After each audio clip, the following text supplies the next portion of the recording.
Hello, everyone, and welcome back to yet another session on polity and constitution. I hope I'm audible as well as visible.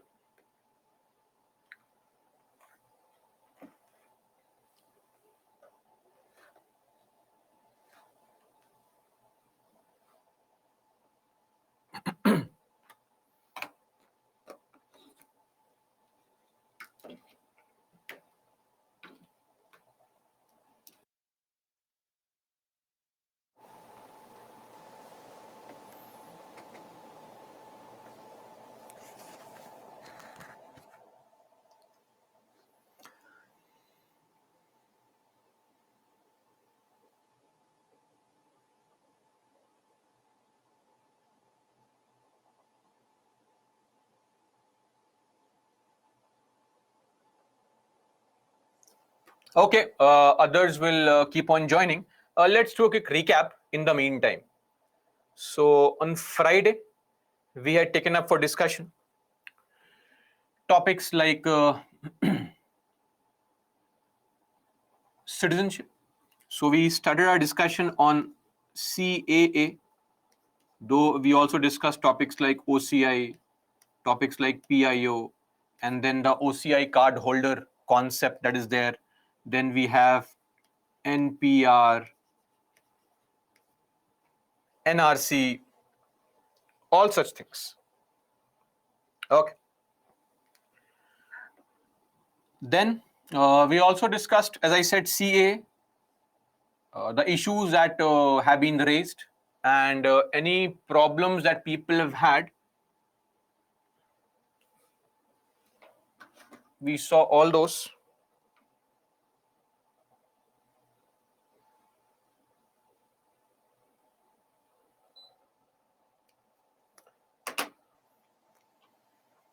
And then finally, after finishing that topic, we moved on to understanding the concept of UTs, where we discussed about the UTs that we have in the country and also reasons for UTs. Some UTs also have been provided with an assembly. Apart from it, we also saw Delhi, the NCT of Delhi, and what is the issue that we have with respect to LG and the Chief Minister. Apart from it, we also addressed the recent modification made by the center on the NCDT Amendment Act, NCTD, the National Capital Territory of Delhi Amendment Act of 2021. So that modification is what is the last point we covered. Now we'll move on to discussing Article 370. But before that, 5 questions for today. So should we start now? The 5 questions.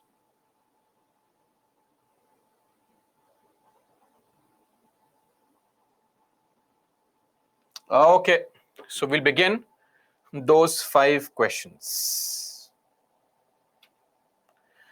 First question, 45 seconds. Please mark the answer accordingly.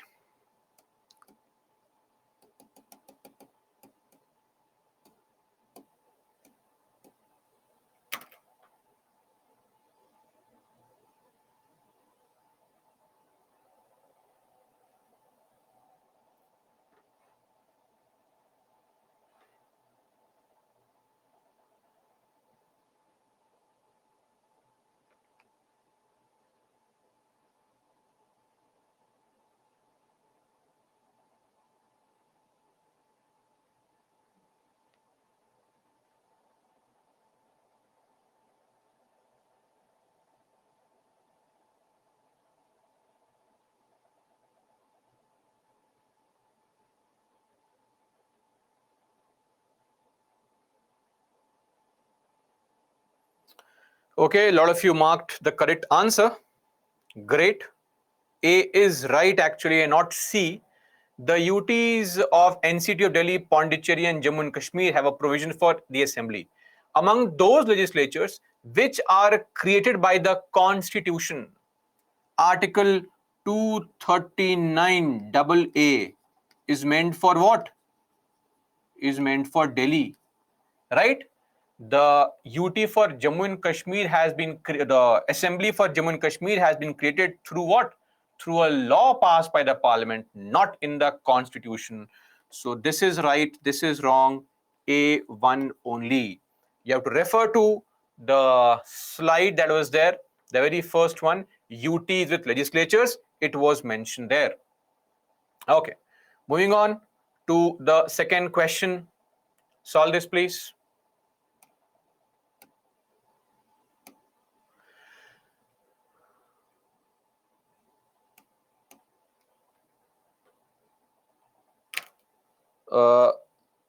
No, Femina. For Puducherry, it is 239 capital A, not just 239.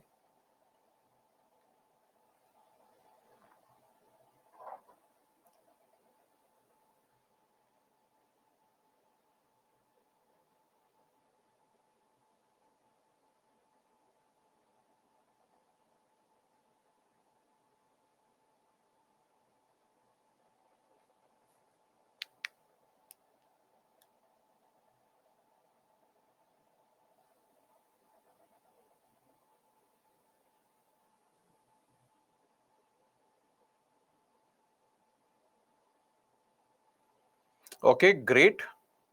C is correct. A tribunal is a quasi-judicial body exercising some judicial functions. What is or are the areas in which the chairperson of a tribunal and a judge of high court under the new law, under the new Tribunal Reforms Act, have in common?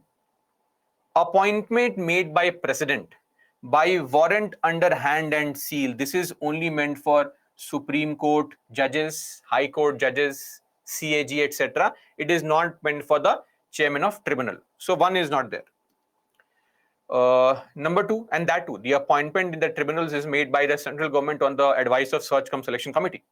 No minimum age as qualification. Of course, for the Supreme Court and High Court judges, there is no minimum age for qualification.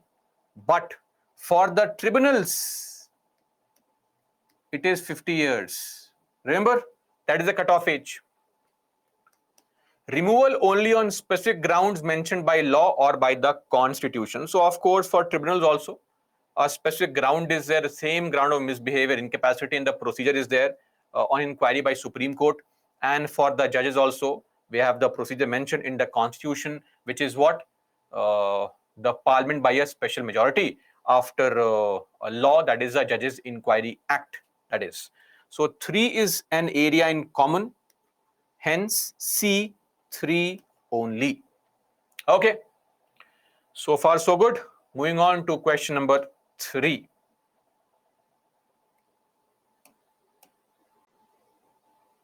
I'll give you a minute.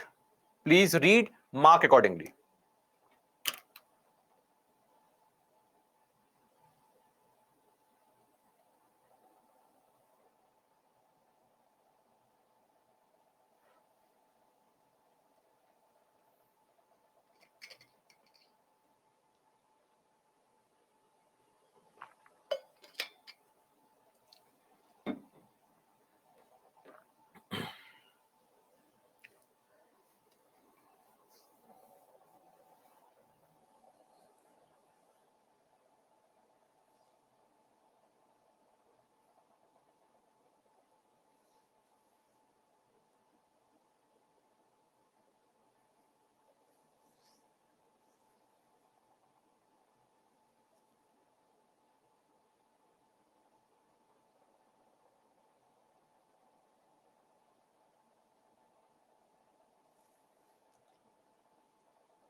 Oh, interesting. I mean, did we read not correct firstly?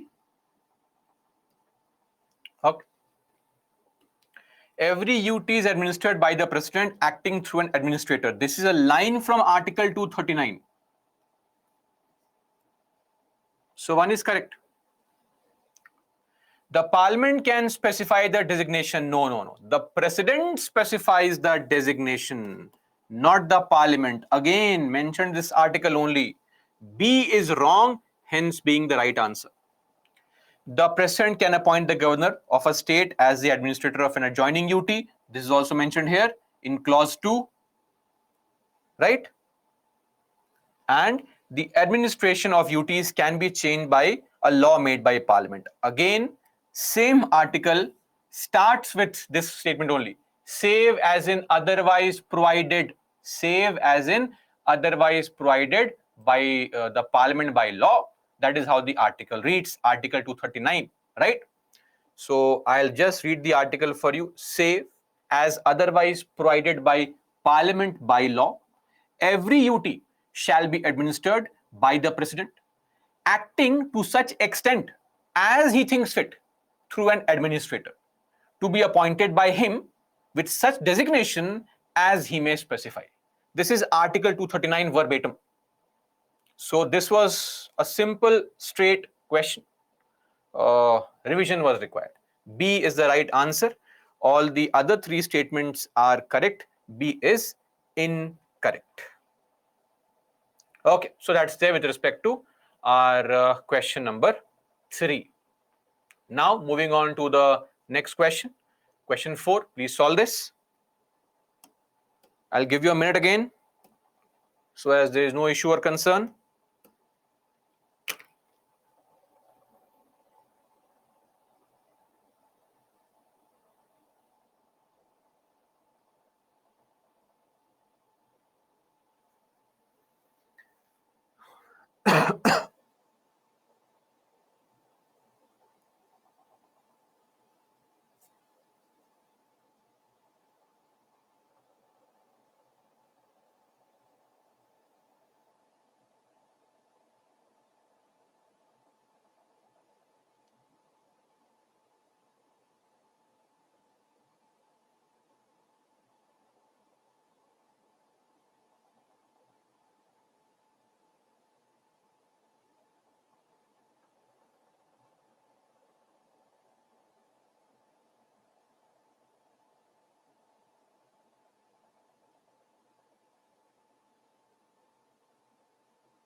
Here also, there was no not correct. Okay, not correct.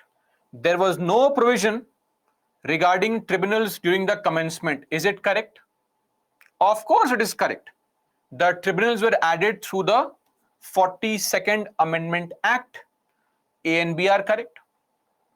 Now, the CAT and SAT, which are under Article 323A, they are created only by the parliament by law, not by the respective states, by the center.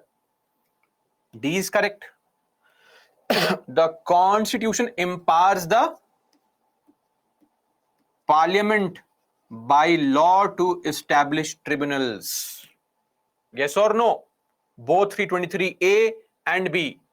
So C is wrong, hence the right answer. Sahil, what are you writing, man? Come on. 323B is meant for tribunals of other kinds. Under 323A, we have CAT, SAT, and JAT, not 323B. 323B is meant for other things like taxation, land reforms, all those tribunals, right? Revise. Last question for the day.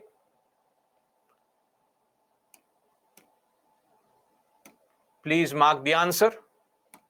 Let's end on a winning note.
How can this also be wrong?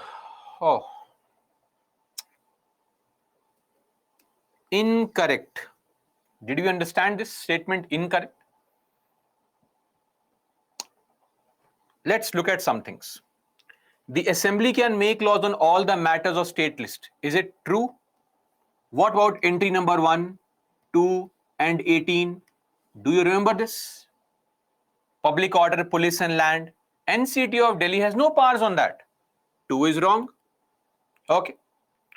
So 2 is wrong. This can't be the answer. Now, the strength of the Council of Ministers is fixed at 15%. What percentage? Please write. This is also wrong. It is 10%, not 15%. So 4 is also wrong. Now, 3, look at 3. The CM and other Council of Ministers are appointed by the President is correct. For the UT of Delhi, it was the President and not the Governor. And all members of the Assembly are directly elected by the people is also correct. In Pondicherry, we have 3 people who are nominated by the center, not in Delhi. Are we clear? So 2 and 4 are wrong. Hence, B is the right answer. Okay, all done. Tell me, how do you feel now after today's performance? You had a whole 2 days of weekend to revise. Ravi, Yatindra Kala, toppers today. Atmakudi, Anayat, Aarti, Kartik, Abhijit, Pranay, Vaishna, Avni. Oh, handful of people getting even 4 correct.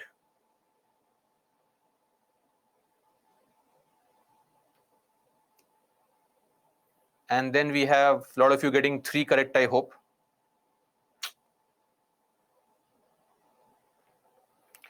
Great to see some fresh names at the top. Question 4. Bhai, who wants to see question 4? XY. Look at this. Read and enjoy. Anyway, you have all these recordings available. Once they're uploaded, please see all these recordings. What's the point?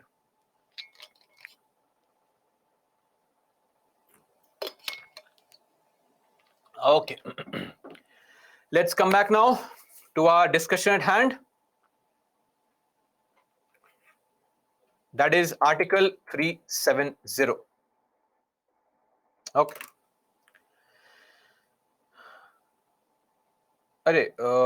Monica, there must have been a lot of people who scored 30, but they scored faster than you. So leaderboard only selects 20 people, top 20, in that order. Okay. So don't worry. That is why to get your name, get a 5 all correct score, be at the top. Satya, please refer to your PPT, you'll get the answer. Rather than asking me, why do you want to ask me? Take the effort. I'm telling you the slide number also. The PPT slide number of UTs which says UTs with legislatures. Go there, you will find Jammu and Kashmir. There are 2 laws. Both are laws, not in the constitution. Okay, and for nomination or election, we'll come to it shortly. If you want to know more on Jammu and Kashmir, today is the time. Okay, so this is the current situation right now with Jammu and Kashmir. I think this is a matter best left for post-independence and IR faculty to deal with. Why should I infringe in their domain and make any kind of statement? So just to give you a rough idea, this is something which our very close friend China has occupied. And you know very well, this part has been occupied by our best friend Pakistan. Okay. Gilgit-Baltistan, Azad Kashmir. This part is called Azad Kashmir, Gilgit-Baltistan, and Pakistanis, they call this area as IOK, India occupied Kashmir. I mean, shamelessness has a limit, but not for Pakistan clearly.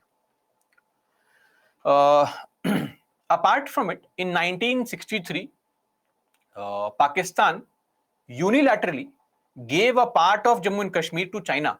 This part, it is called Sakshgam Valley.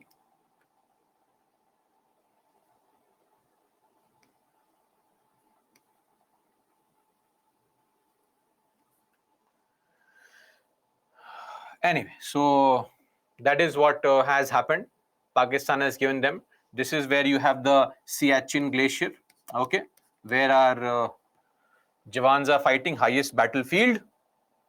This area is at a higher vantage point than Siachen. Okay.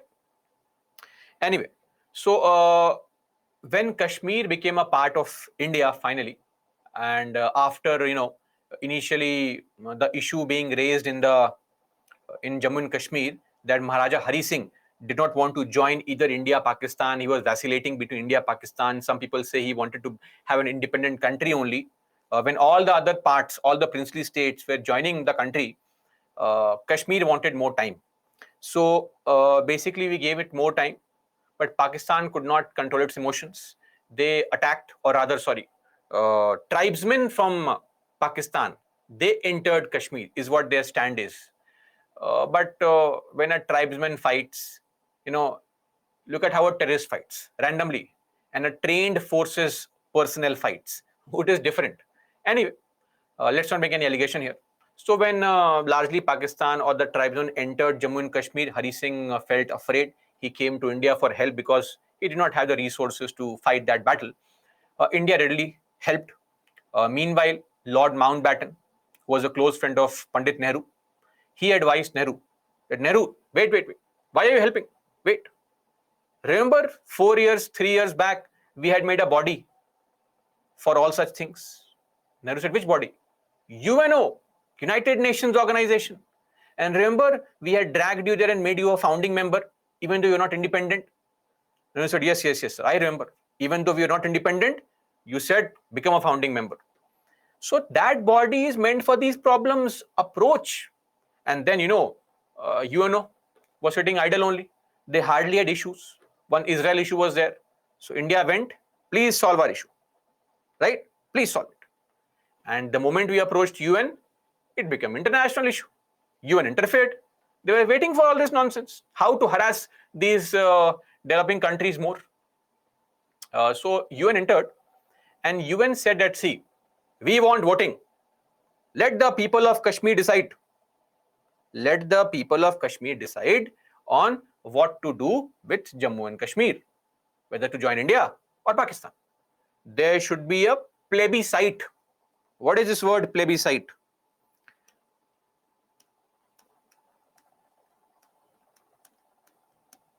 Basically, plebiscite means voting by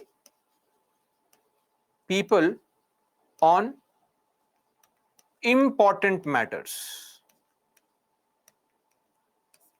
That is what is plebiscite. Okay. People vote on important issues. But then the condition for plebiscite, I think, two conditions for plebiscite were put forward. Condition number one. So one condition was that Pakistan, you remove all your forces. Please withdraw all your forces. Condition two, India, you also maintain only limited force which will be required to maintain law and order. Otherwise, you also, please limit your forces. Restore the administration to Hari Singh, and then we'll have a plebiscite. So, of course, India said, okay, Pakistan, condition one, leave. Come on, get lost. Pakistan said, why? Why condition one? You follow condition two first. You leave first. India said, sir, condition one is Pakistan withdraw. Pakistan said, no. If we withdraw, what if you capture the entire area only? We won't withdraw. So Pakistan did not oblige on condition one. Why would India oblige on second condition? So nobody left, and the matter is still there like this. No plebiscite could ever be held. This line was originally called CFL. What you see as line of control, it was called ceasefire line. Ceasefire means to stop fire. Anyway, so this was how the situation happened. Now, India, the Indian part and the entire part of Kashmir, because Hari Singh controlled it frankly, so and he had done or signed an instrument of accession acceding to India. Okay, details in your IR and post-independence classes. So he had signed an instrument of accession, and he had given up 3 powers to India: defense, external affairs, and communication. Now we said, okay, great. Since negotiations cannot be held now, because the ground reality of Kashmir had changed drastically. How do we negotiate? Hari Singh does not control the entire Kashmir, some part with China, some part with Pakistan. So we said, as of now, whatever negotiations we have done, it will be purely temporary. Temporary, pending the final terms of settlement or surrender. Are we clear? So the Indian government, the interim government in 1949 had issued a proper white paper on this, that the accession of Jammu and Kashmir to India is going to be only temporary, provisional. Why? Because we want the ground realities to go back to 1947 period. Yes or no? What is 1947 period? Hari Singh, that's it. No China, no Pakistan, nothing. So this became a problem. This was just an imaginary situation, a pie in the sky.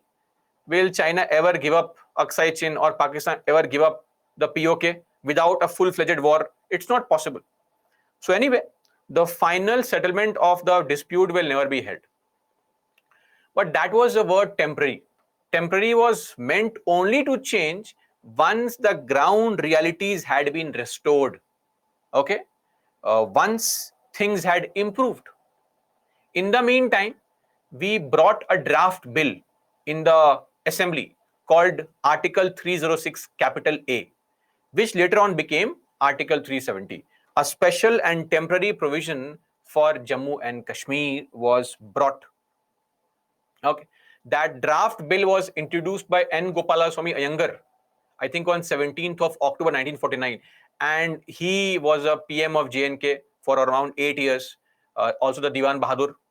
And the same N. Gopalaswamy Iyengar also gave a formula for the vote value of the president. Same person. Congress Working Committee opposed this idea. Why special treatment? In fact, lot of people, Maulana Hasrat Mohani, etc., they opposed it, saying other princely states have directly come to India, given up all their parts, signed the instrument of accession, acceding themselves to India, signing a merger document, merging with India. Why this special treatment of Jammu and Kashmir? But anyway, things were different by then. The princely states had already joined India. They could not do anything about it. So that is how it is. So Kashmir actually negotiated its terms of joining with India, and hence the special provision was given. In the meantime, we will restore the situation in Jammu and Kashmir, and then we can go for full term settlement. But sadly, the situation is such that it is almost impossible to restore the original 1947 situation in Jammu and Kashmir. I mean, without a war, without a proper war with either Pakistan or China, we will never be able to get that. Now, China has given various suggestions. In 1980s, China used to say, take Aksai Chin, give us half of Northeast only. Their demand is only very weird. Okay, so that cannot be acceded to, frankly. Anyway, so what is this Article 370? Okay, what is this Article 370? Article 370, as it used to be, not right now. I am going to explain this article as it used to be till 2019. Now, what happened after 29? We'll look at it shortly. So, some things you have to understand. Jammu and Kashmir had a special place in the constitution. So, the entire Indian constitution was not applicable on Jammu and Kashmir. Only 2 articles were applicable. So, only Article 1 and Article 370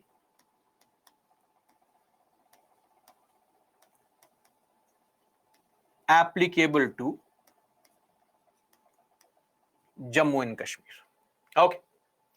Now, Article 1 means what? India, that is Bharat, shall be a union of states, which means what? States cannot move out of India. This Article 1, which is applicable on Jammu and Kashmir, makes for this entire situation that Jammu and Kashmir is an integral, indivisible part of India. It cannot be removed from India. And Article 370 gives it some special provisions. Now, if we wanted to apply other provisions of our Indian Constitution on Jammu and Kashmir for other articles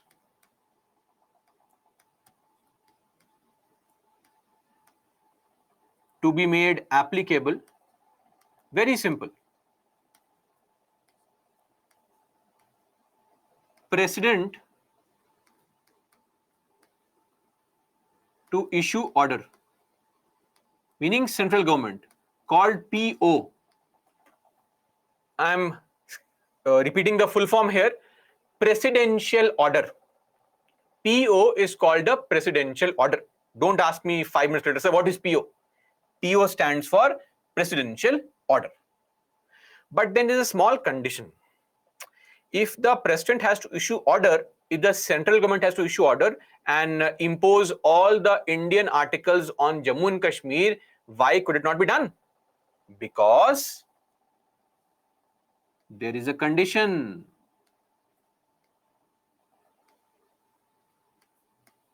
Consent of government of state required. J&K. Government of state meaning the consent of Jammu and Kashmir state government is required. Are we clear? So this was required, though we had used this provision around 47 times to impose lot of provisions of Indian Constitution on Jammu and Kashmir, still some things remained. Now, one very important point. If I ask you a question, whichever state you belong to, let's say you belong to Maharashtra, can the parliament make laws on a concurrent list for Maharashtra? You will say yes, sir, of course. Can the parliament make laws on union list for Maharashtra? Of course. All subjects? Yes, of course.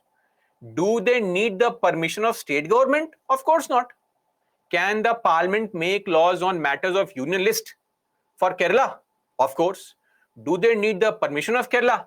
Of course not. Union list is under center only. Concurrent list, center has a final authority.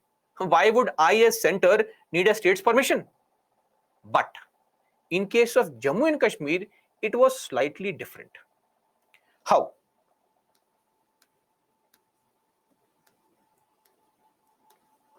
Parliament can make laws on union and concurrent list for Jammu and Kashmir. Definitely. Then you'll say, sir, then what is the problem? There are two situations. Case 1. Union list has 98 items. If topic or entry related to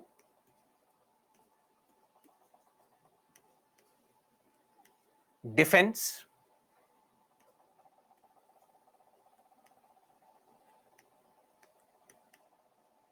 communication, and of course external affairs. These three things which Maharaja Hari Singh had given to India, acceded to India, if the topic in the union or concurrent list relates to these three things, then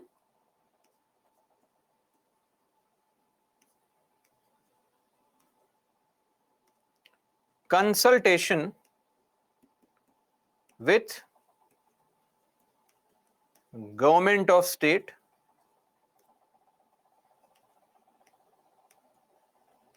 required. Consultation. Consult them. No need for their opinion, approval. Just consult. However, case 2.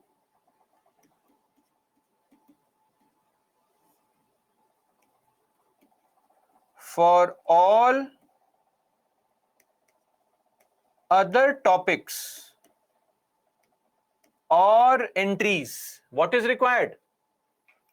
All other topics in the union list and the concurrent list, what is required? Then concurrence approval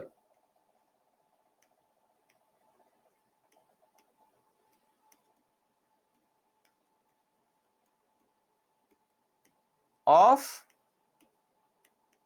government of state required. I hope this point is clear now. This was Article 370. Look at the special provision, special space given, right? This is the beauty. This is a special provision we are talking about for Jammu and Kashmir, that for most topics in the union list, in the concurrent list also, you needed the state government's approval. Are you clear? So this was with respect to making laws. Now, some of you may say, sir, what is this? Why special treatment?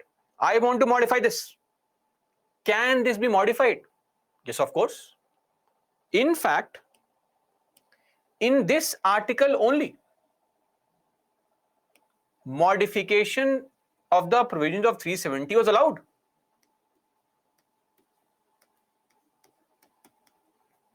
Modification of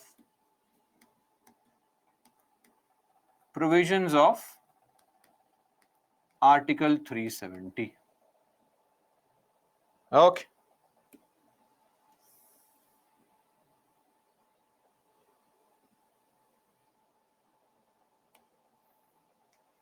Clear on this?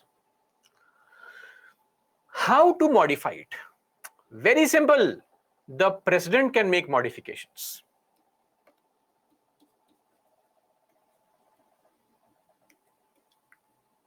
President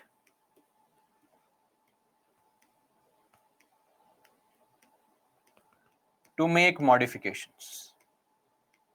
Now you will say, sir, what kind of modification? Can the president change all these things? Yes, modification also includes making the provisions inoperative. That's also modification. Why was it not being done? One condition is there.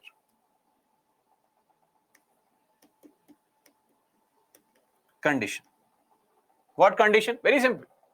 For any such modification in the powers given to Jammu and Kashmir for under Article 370,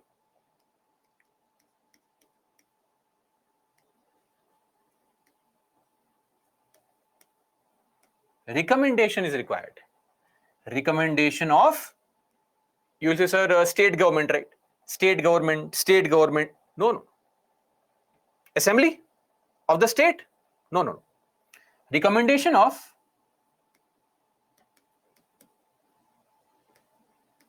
Constituent Assembly of Jammu and Kashmir is required. What is this Constituent Assembly? This assembly refers to what? Refers to a body which is formed to create a constitution, right? So with respect to Jammu and Kashmir, we had this concept of a Constituent Assembly. Let me just explain this point here. This was formed in 1951, the task of which was to provide for what? A group of people who will create the constitution of Jammu and Kashmir. right? And this body was dissolved. After they gave to Jammu and Kashmir a separate constitution, this body was dissolved in 1957, 25th of January, dissolved. How can now this body give the recommendation? Are you getting the point here? Members are not there. They've all died. If you call them back, it will be very weird now because they can't come. You have to use some OIJA board or whatever board is there for seance and all this, calling all the members, right? Those who are in love with horror movies, they would understand what this is, but may not be true. How do we make a change then? This used to be Article 370. Are we clear, everybody, on what was Article 370? I am saying what was because this was the provision. Now, see, special powers were given because that is how the terms and conditions were negotiated. As simple as that. And we were waiting for the provisions to be permanent. See, temporary provision does not mean Jammu and Kashmir's accession was temporary. The negotiation on how will Indian government govern Jammu and Kashmir, that was temporary. Accession is permanent. Okay. So this was with respect to Article 370. Clear on this? So recommendation of a body is required. RC, recommendation binding or not does not really matter now. The point is recommendation from there only is required. I can't initiate something without the recommendation. Whether it is binding or not is for me to decide. But the recommendation has to be initiated from there first. That body is not there.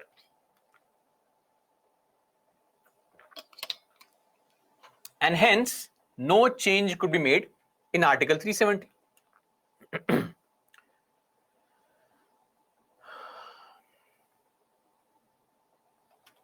Now, how was a change made is the big question. How was this change made? See, the change made was very unique. For that, you have to have some basic common sense because some bureaucrat must have thought of this. So, you also should understand this basic idea. See, in our constitution, in the budget, we are discussing the budget annual financial statement, the Bahi Khata, and I told you that the financial year is from April to March. Yes or no? Financial year from April to March. How do you know this? Just because I said so? Oh, of course, that is great. If you have so much of faith in me, it's amazing. But these things have to be mentioned somewhere. It cannot be random. No, it's not a convention. It is actually defined. There are some things which are defined in the constitution. So there is a which reads interpretation.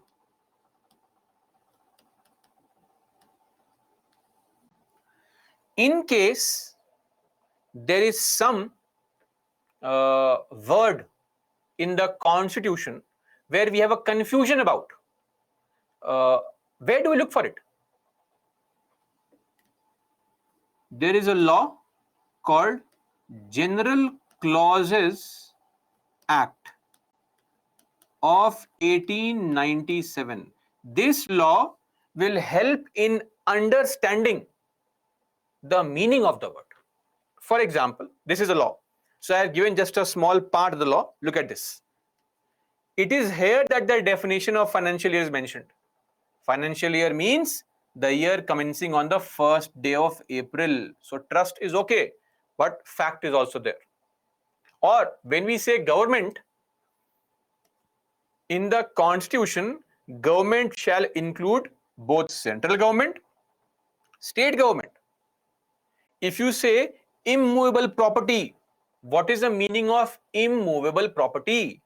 Any property that shall include land, benefits to arise out of land, and things attached to earth or permanently fastened to anything attached to earth, like your land, your flat, your bungalow. All these things are called what? They are called as immovable property. Where is it mentioned? General Clauses Act. Clear on this? Now, please understand. What we did was, the whole issue was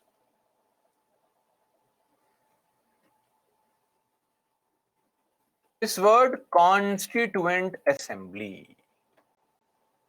Constituent Assembly. This is just a law. Tomorrow, if the parliament wants, it can simply say, no, financial year will mean first day of January. They can change it. It's a law. It can be changed. That's what they did. The change for those who are lost completely in Article 370. How was it achieved?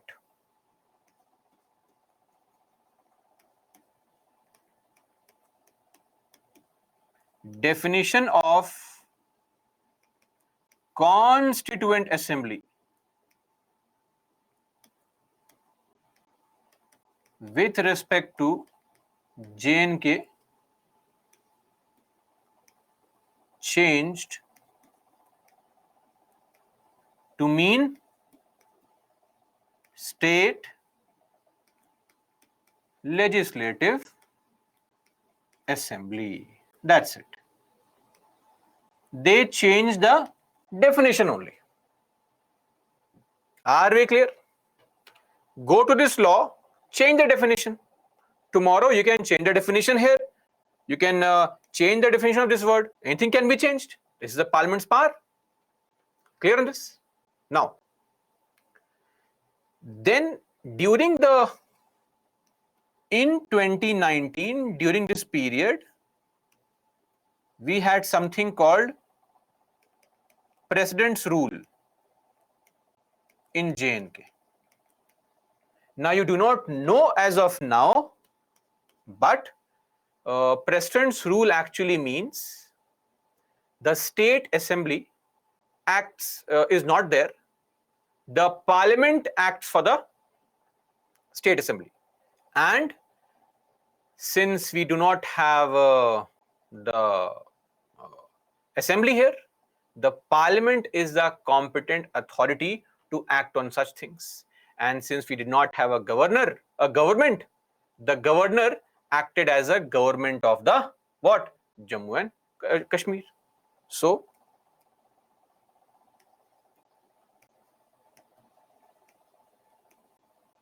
Parliament became the State Legislative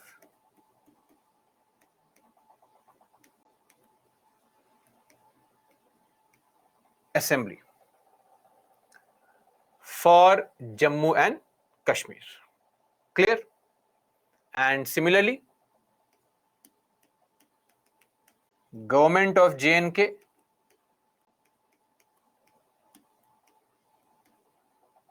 is the governor. Clear? This was with respect to the situation in 2019. And when you change the definition of this assembly to mean this means this. Now, what is required? The permission of Parliament is required. Are we clear? And here also. So what we did? We modified that definition and we gave the power to the Parliament to make a recommendation to modify Article 370. And what happened? There was an order issued by the President, because the President will get the recommendation or the permission from the Governor of Jammu and Kashmir. If you want to impose all the articles of Indian Constitution on Jammu and Kashmir. What is required? State government's permission is required. What is state government? Governor now. Governor gave permission. The president issued an order, and this order was the Constitution application to Jammu and Kashmir order. All the provisions of the Indian Constitution shall now extend to the state of Jammu and Kashmir. Right? And of course, the recommendation came from the Constituent Assembly. Okay? Which was now called the State Legislative Assembly, which was now the Parliament, because there was President's rule in Jammu and Kashmir. Are we clear on this? This is how the modification was made. The recording is available. You can view the recording hundreds of times and then understand it, because that's how it is. Anand Padmanabhan, that's meant for you. Okay? So it's done. Now the change has been made. And for those who said on that day that, sir, 370 has gone. 370 has not gone. It is still there. We have just modified Article 370. It revokes the power of 370.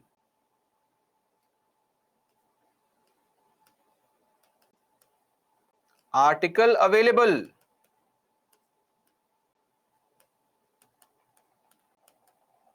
Modification made. So do you want to know what is the current Article 370? This is the current situation of Article 370. This is what is Article 370 right now. Very simple. All provisions of this Constitution, look at this, how simple, as amended from time to time, without any modification or exception, shall apply to Jammu and Kashmir. So originally, if you see, not all articles were applicable to Jammu and Kashmir. Here, all provisions became applicable, notwithstanding. What is notwithstanding? In spite of. Notwithstanding means in spite of. In spite of anything contrary contained in Article 152, 308, in the Constitution of Jammu and Kashmir, any law, any document, any judgment, any ordinance, order, bylaw, rule, regulation, notification, custom, usage, in fact, even treaty agreement, whatever you have done so far, we don't care. The entire Indian Constitution is applicable to Jammu and Kashmir. Are you clear? If the entire Indian Constitution is applicable to Jammu and Kashmir, then we can also say Article 3 also applicable. Yes or no? Article 3 will also be applicable. What is Article 3? Please tell me. We can reorganize the internal boundary. We can alter the boundary, decrease, diminish, increase, change names. So what have we done? Jammu and Kashmir Reorganization Act 2019. This was done. J&K Reorganization Act 2019, and then we made Jammu and Kashmir into two UTs of J&K and Ladakh. That's it. So step by step, once, see, the whole problem was this only actually. This word. This was the main issue. Constituent Assembly. How to bring about this body and how to modify this. Now comes a very critical question. See, there is something called doctrine of colorable legislation. See, this matter is actually pending in the court.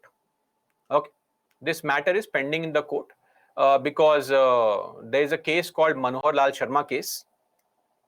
Let me write here.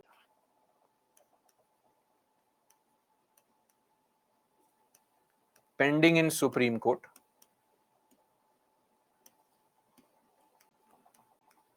Manohar Lal Sharma, 2019. So Supreme Court has been slightly busy, okay, because of other issues. So maybe they'll also look into it in future when they have some time and all. But what is the ground? How are people challenging it? People say reason. This is a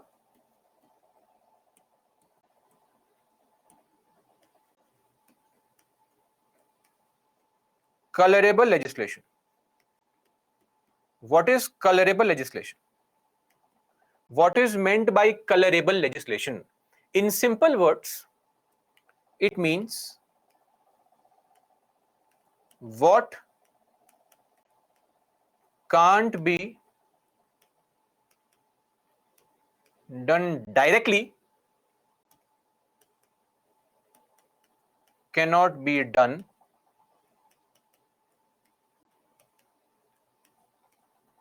indirectly.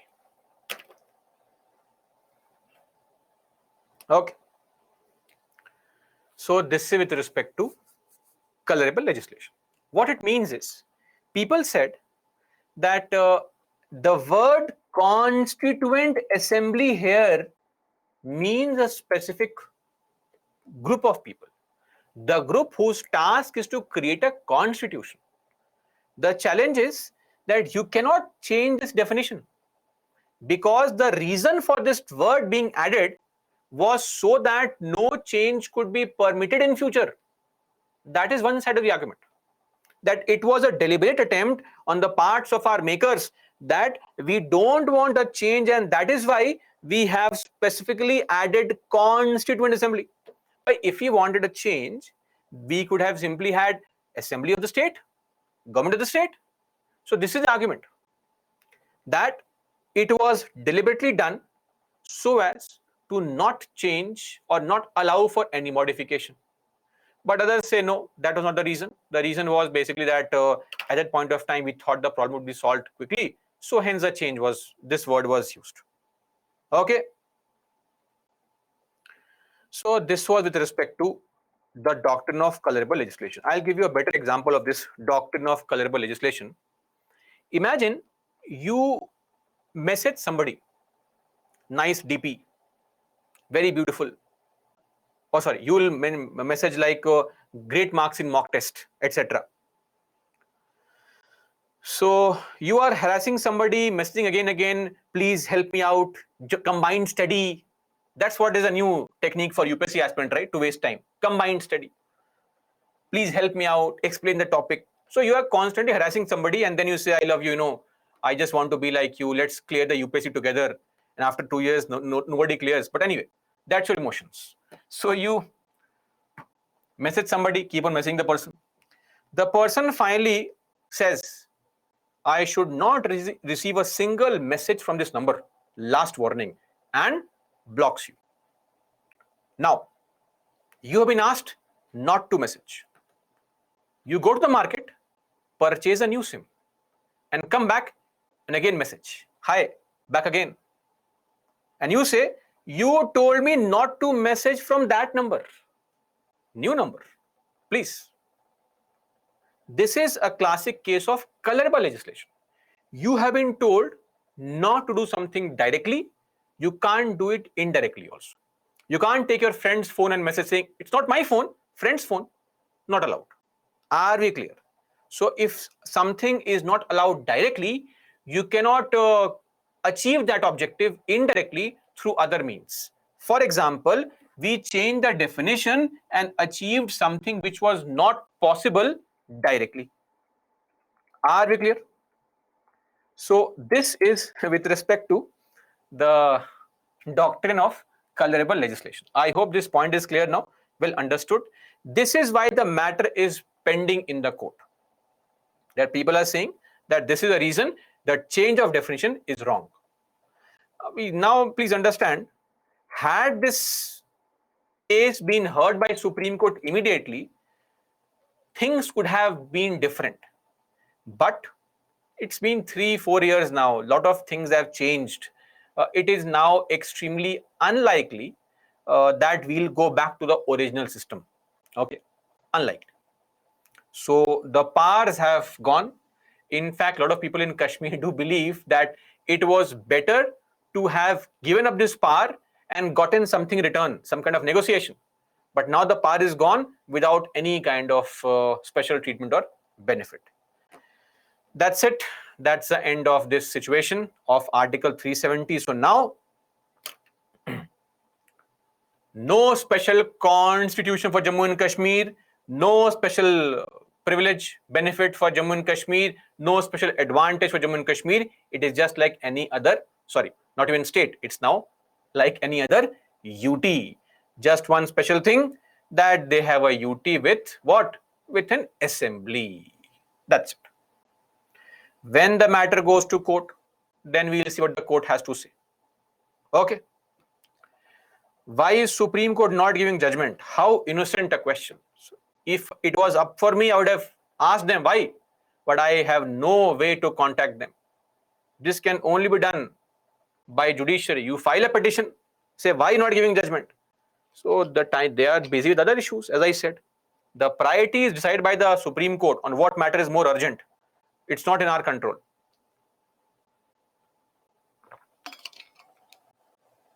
I hope this point is clear now. Now, finally, we can buy land. Yes, please go and buy land. Please, I request you to go and buy land in Jammu and Kashmir. It is extremely costly. So only if you clear the exam and have umpteen money after corruption, then you can think of buying land in Kashmir. Okay? But yes, in that essence, the feeling, yes, you can buy land in Kashmir. But let's also understand, there are other parts in our country only where outsiders cannot purchase land. Okay, so Kashmir was just one example. It is not very unique in that sense.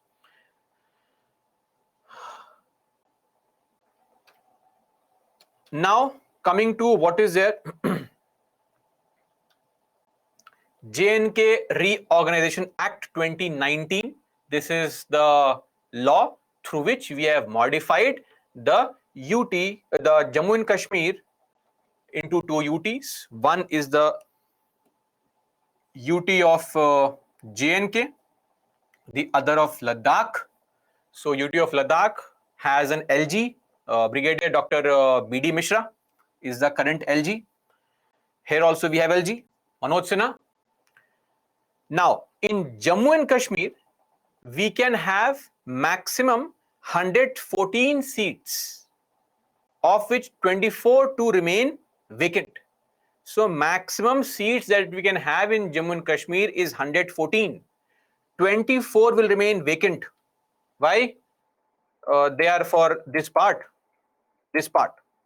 This part is in Pakistan, but for symbolic reasons, we say that this part belongs to India, but we are keeping the seats vacant.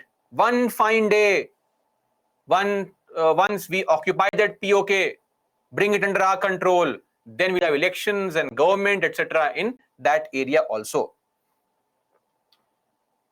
Clear? Now, for the first time, we have reservation of SC/STs in Jammu and Kashmir. It was not there earlier. And one more unique provision is there. It's only for Jammu and Kashmir.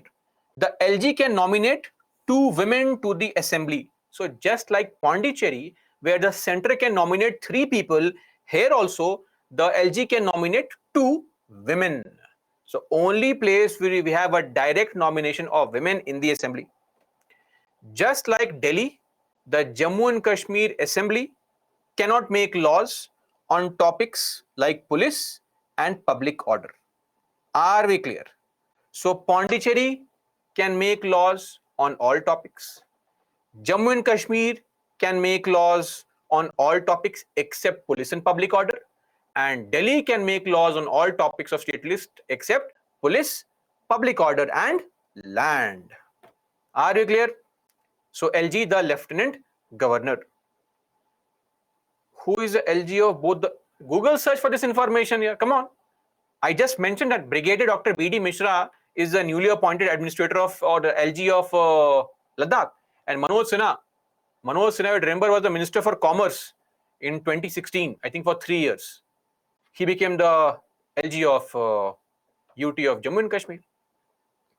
Now, High Court of Jammu and Kashmir and Ladakh will be the common High Court for both the UTs. And look at the last line. 106 central laws like the Aadhaar Act, Indian Penal Code, right to education. Now everything is applicable on Jammu and Kashmir. So earlier, Jammu and Kashmir did not have IPC. They had RPC, Ranbir Penal Code, named after King Ranbir Singh, not the actor Ranbir Singh, King Ranbir Singh, 19th century. Provisions were same only, right? Not much different. It is just that they called it RPC. Now we have IPC there. Everything is a normal situation. No problem whatsoever. This is with respect to the Jammu and Kashmir. Recently, the delimitation was also done. The chairperson was Justice Ranjana Prakash Desai. And now we have 90 seats for Jammu and Kashmir, 7 for SCs, 9 for STs. So hopefully we'll have elections, hopefully, shortly. Okay. And just to give you this information, there used to be earlier an Article 35A, earlier, not right now.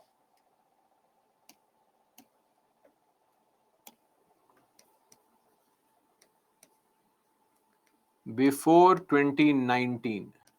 So that August of 2019, before that, we had this special provision only for Jammu and Kashmir. This Article 35A was of the Indian Constitution, but only meant for Jammu and Kashmir. So this article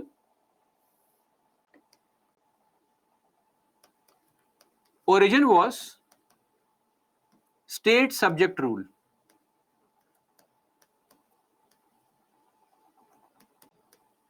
Basically, in the early part of 20th century, a lot of people from outside used to go and settle in Jammu and Kashmir.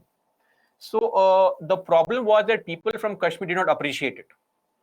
They pressurized the king, that the Kashmiri Pandits, the Dogra elites, that we need to have some special provisions for people who are permanently living in Jammu and Kashmir, permanent residents of Jammu and Kashmir. And that is why the Maharaja Hari Singh, he passed a rule called State Subject Rule in 1927, giving special concessions or benefits to people who were permanent residents of Jammu and Kashmir. Article 35A was the exact replication of that original state subject rule only. What did it say? It said that J&K legislature can define the class of persons who are permanent residents of the state. Meaning, Jammu and Kashmir Assembly can say and can define who will be called permanent resident of the state. And if you are given the permanent resident certificate, then special powers for you. What kind of special power? Full reservation in state government. You are the one who can purchase property anywhere in Jammu and Kashmir. You are the one who can reside, settle permanently in Jammu and Kashmir. And you will be the sole beneficiary of any kind of scholarship or any kind of government aid. Sole beneficiary of these things. I hope this point is clear. This used to be Article 35A.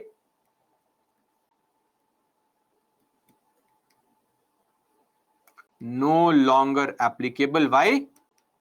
Because of the change made in 2019. That's it. We are done with Jammu and Kashmir. So you should, at least for a few years, if you are in the race, remember Article 370's original provisions. They can always ask you what were the original provisions possible. Okay. And as far as change is concerned, unlikely, but if they ask you, you know how the change was made. Okay. Yashika, why constitution makers did not want a modification of this article? I mentioned this statement while I was explaining that it was largely perceived that this problem could be resolved with negotiations, and that is why N. Gopalaswamy Iyengar, who brought this or drafted this provision, was hopeful that we would solve this dispute very shortly by discussions and deliberations with Pakistan and China. So that's it. Done. Surafuddin, if it was asked, I would have mentioned a question there. It was not asked in the last 3 years. Now, coming to administration of scheduled and tribal areas. Okay.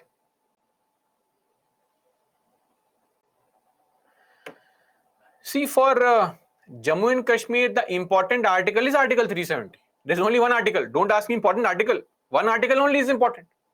And this is sufficient information. Nothing beyond this is required in case of GS paper 2 polity and constitution. Right? So that's it. Sufficient information. Now, Sahil, can you read this statement? This one? Okay.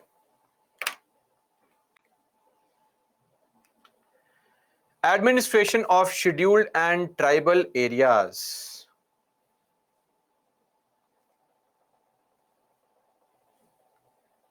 Sifty, how a government can enact a law without the presence of state government and without assembly? It can. That is called a precedent's rule. When precedent's rule is there in your state, the government is not there. So who becomes the government? Central government becomes your government. Assembly is not there. Who becomes the assembly? The parliament becomes your assembly. Okay, that's how it is done.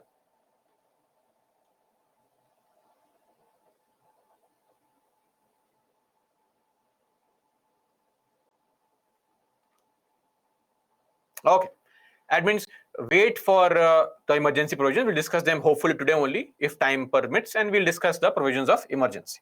Okay. I would not request you to refer to Lakshmikant's chapter. That chapter has no relevance here. So let it be. Read the slide only. In case, you can go on the preface, and after that you have the index. You find out the chapter number on Jammu and Kashmir and mug up the chapter. Administration of scheduled and tribal areas, 5th and 6th schedule. So what is this scheduled areas? So we have two types of scheduled areas. 5th schedule areas, which are actually called scheduled areas, and 6th schedule areas, which are largely called tribal areas. Okay. So if I refer to a scheduled area, I am normally referring to 5th schedule areas. If I refer to a tribal area, I am referring to 6th schedule areas. Firstly, 5th schedule. Now, what is the concept of this scheduled area? Please understand. Let's say this is a state. Now, in this state, there is a possibility that there are small pockets of underdevelopment, high tribal population, right? These small pockets could be socially and educationally backward. There is a marked disparity compared to neighboring areas. These areas will have high tribal population. More than half the people living in these areas are of scheduled tribe community, tribals. That area is called a scheduled area. Are we clear on this? This is how you categorize a scheduled area. And who can declare an area to be scheduled area? The president can declare any area to be a scheduled area. Okay. He can modify the boundaries, he can increase the area, he can say not this, now this area the scheduled area, or not this, just till this much only is the scheduled area. All this can be done by the president. Are we clear on this? Great. Okay. Now, scheduled area or such areas are in 10 different states of our country. I would prefer if you mug up the names of these states. It is always possible that in UPSC a question like this can be asked. So Andhra Pradesh, Jharkhand, Chhattisgarh, Himachal, MP, Maharashtra, Odisha, Rajasthan, Gujarat, Telangana. These 10 states have certain districts certain taluks, certain villages, which are called Schedule 5 areas. Are we clear on this? Not the entire state. Let's say, look at MP, Jhabua, Mandla, Dindori, these kind of areas. Look at Jharkhand, Latehar, Ranchi district, etc. In Andhra Pradesh, East and West Godavari district areas. In Gujarat, taluks in Tapi, Bharuch district. In Telangana, Adilabad, Mehboobabaad, the rural Warangal part, Schedule 5 areas. What is there? Rajasthan. In Rajasthan, you have areas like Pratapgarh, Banswara. So not the entire state, just small areas are called scheduled areas. What is the criteria? I have mentioned two criteria. Number one, preponderance, excessive tribal population, very high tribal population, which is more than 50% tribals. If in that area more than half the people are tribals, Schedule 5 area. Are you clear? Okay. Number two, there should be a socio-economic backwardness as compared to neighboring areas, meaning those areas that we are referring to are socially, educationally, economically backward. That is why we need special efforts for directed development towards these areas, and hence the scheduled area concept. I hope this point is clear. So scheduled area has got nothing to do with scheduled caste people. It has got everything to do with scheduled tribes people. Okay. So scheduled area is what is the scheduled tribes area, mean 10 states across the country and small districts. Now, a scheduled area has to be compact and reasonable in size. You can't say entire state is scheduled area. No, no, no. It has to be small in size, compact in size. Number two, it should be a viable administrative unit. You can't say those 5 houses scheduled area. No. What is an administrative unit? Example, district. District is an administrative unit. Example, taluk is an administrative unit. Block is an administrative unit. So an administrative unit should be a scheduled area which can be managed, right? Which has some government officials, elected people, etc. That's how we will manage scheduled area specifically. Are we clear now, everybody? Any issue, any concern?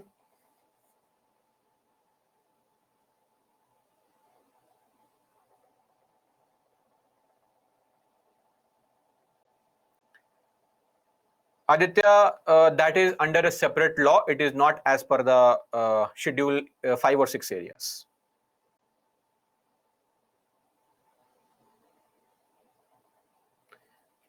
More than 50% tribals in that area, Baba.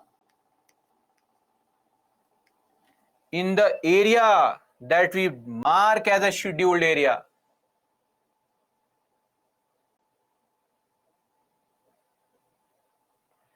Anyway, okay. Now coming to provisions. So what are the provisions? Union government can issue binding direction to state with respect to administration of scheduled areas. That's the whole point.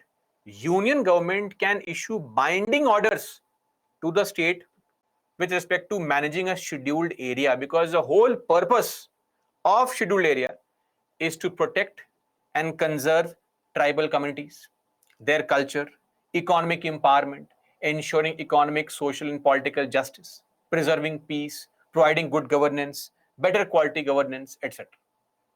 Then, governors of those states having scheduled areas, these 10 states, they have to furnish annually or at any point of time reports on the administration of the area. So the central government wants to be up to date on what is happening with respect to the administration, because now the matter is directly under center's control. Number 3, governor is authorized to direct that any law of the parliament or the state legislature shall not apply. So the governor of these states has the power to simply say state government's law will not apply to that scheduled area, or if it applies with modifications. So the laws that are made by the center, by the state governments, they may not be applied in the same manner to these areas. Then, see, the whole point of Schedule 5 areas is twofold: protecting the land rights of tribals, number one, and preventing any kind of harassment in that regard, and number two, also protecting their social culture and customs.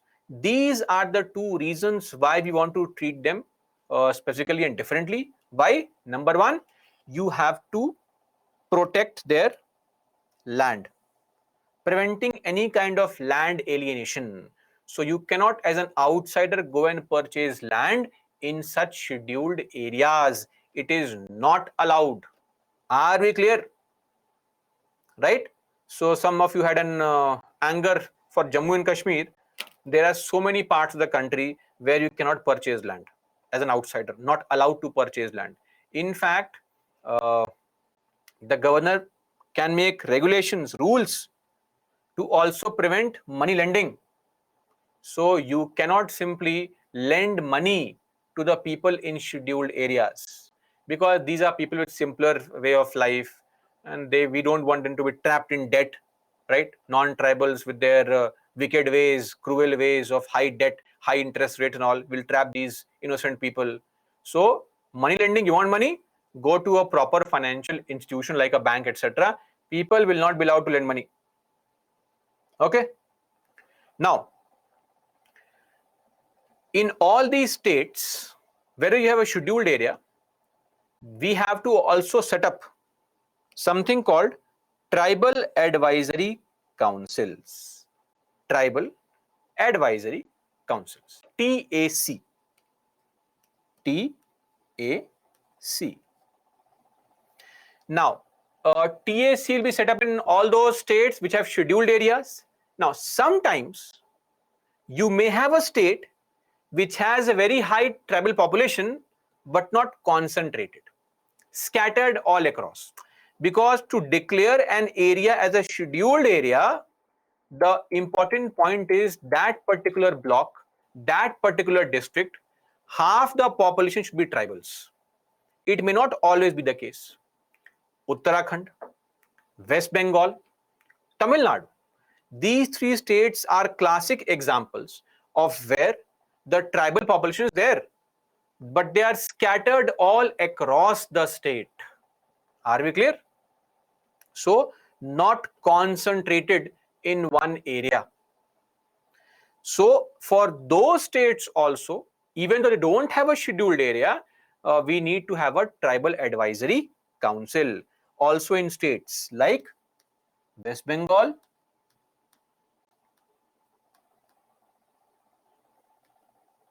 Uttarakhand, and Tamil Nadu. Are you clear? This is there. Now, this Tribal Advisory Council consists of 20 members. 20 members are there. Who are these members? Basically, all the rules and regulations governing TAC.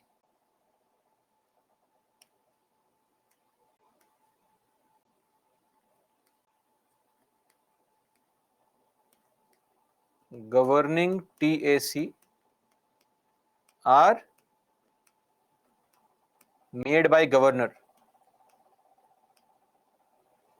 So governor will appoint these members,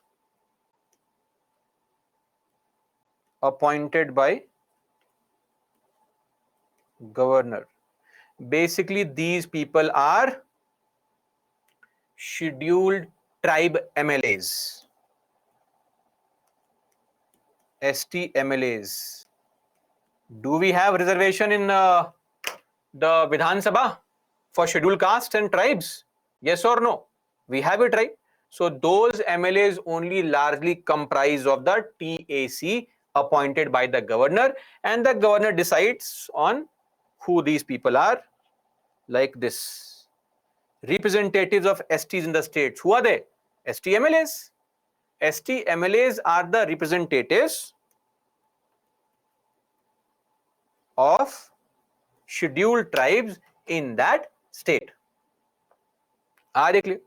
So every state will have one TAC, Tribal Advisory Council. What's the task of this TAC? The task of this TAC is to help the governor in providing for with advice, etc. Based on the advice, the governor can make regulations. These regulations are made in consultation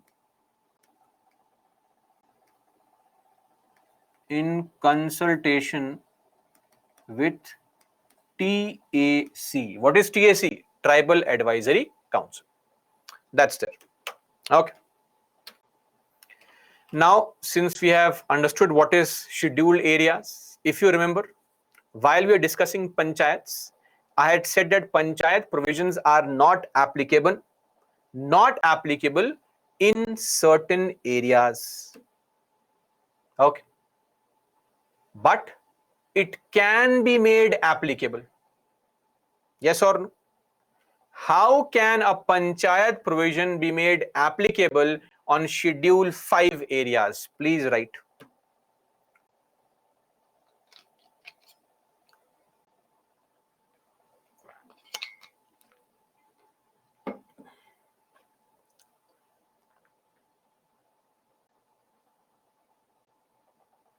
Don't say modify. What is modification?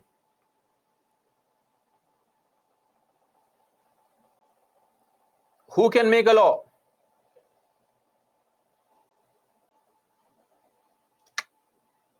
Mixed bag of right answers.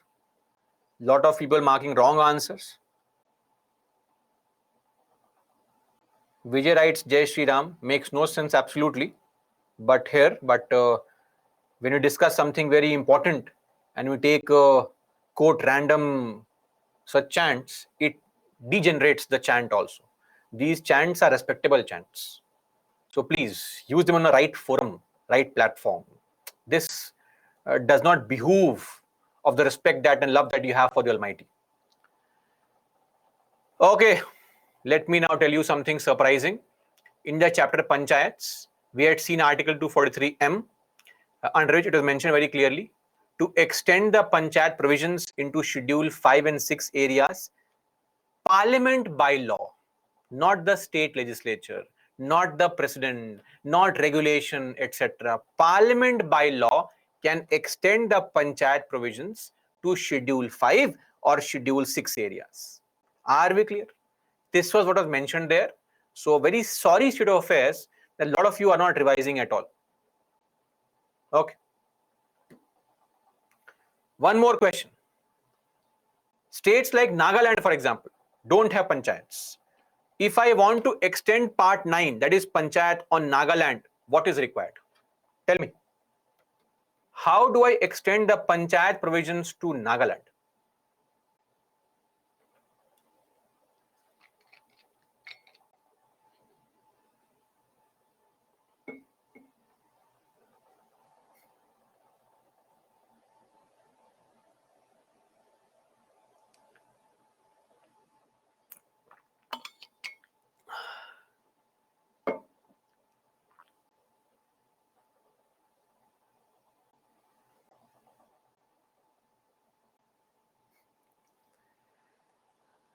Okay, again it was mentioned there, to extend panchayat provisions to states like Nagaland, the state legislature of the state of Nagaland, it has to pass that provision, resolution with a special majority. So special majority by the state legislature, not the parliament. Okay, so please, revision is all that is important.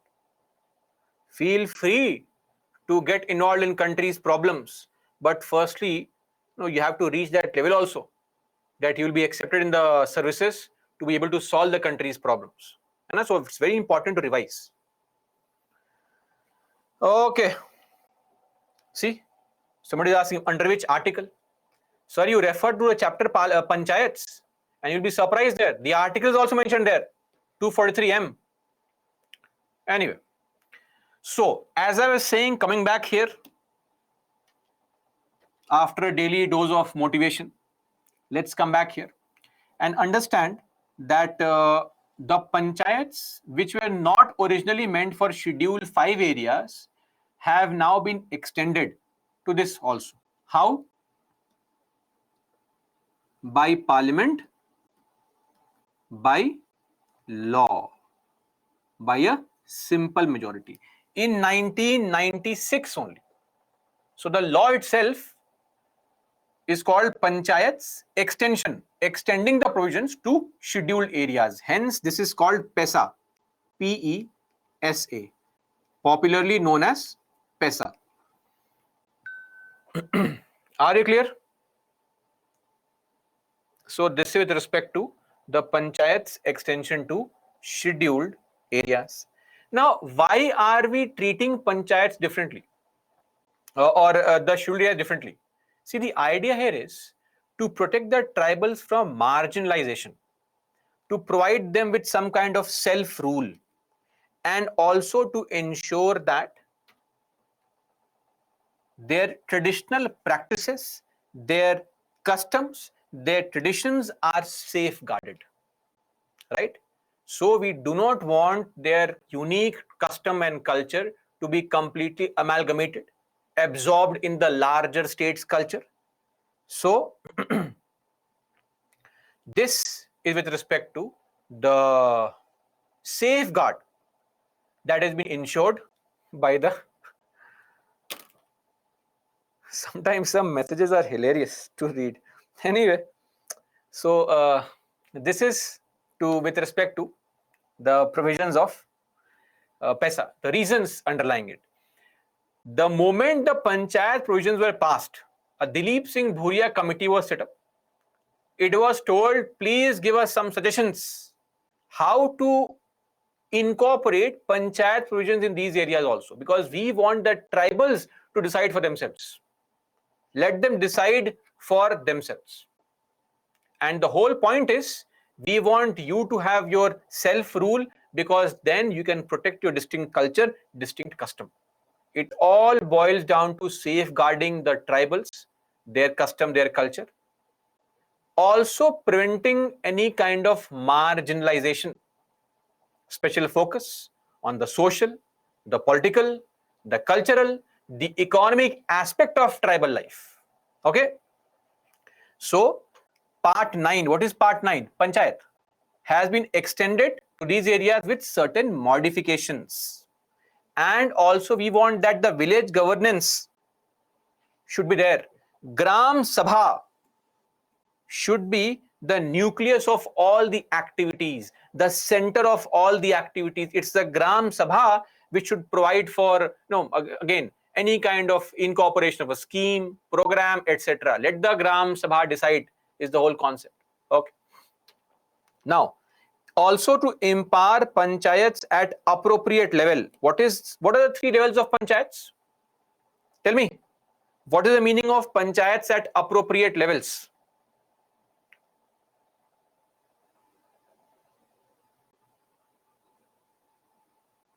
You write all the 3 in one statement only. Okay.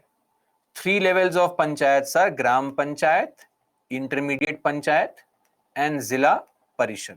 Thankfully, people are mentioning this, because I had said the only important topic from where questions will be guaranteed in mains are the judicial activism area and the panchayat area. All other things may not be asked, but from these 2 areas, questions will be asked. So please be sincere on these 2 topics.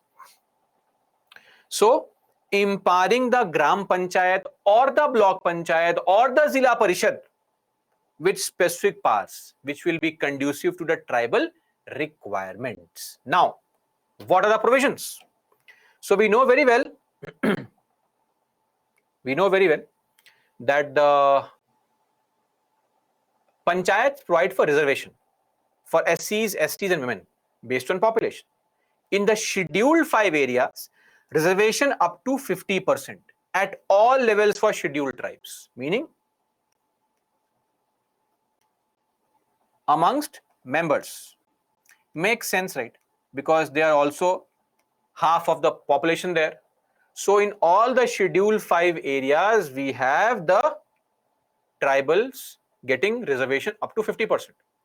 Now, in the Schedule 5 area, the chairperson at all the levels, Gram Panchayat, Block Panchayat, Zilla Parishad, all chairperson seats are reserved for scheduled tribes only. Are we clear? Nobody else can become a chairperson of any panchayat level in a Schedule 5 area. It's mandatory that we'll have the chairperson as what? A scheduled tribe person only. And Gram Sabha has been given special kind of powers. What kind of powers? Ownership of minor forest produce.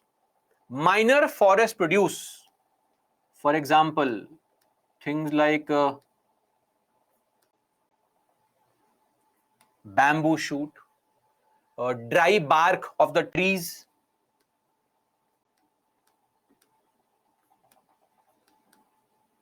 like pipla, gamhar, wild mushrooms, tree moss.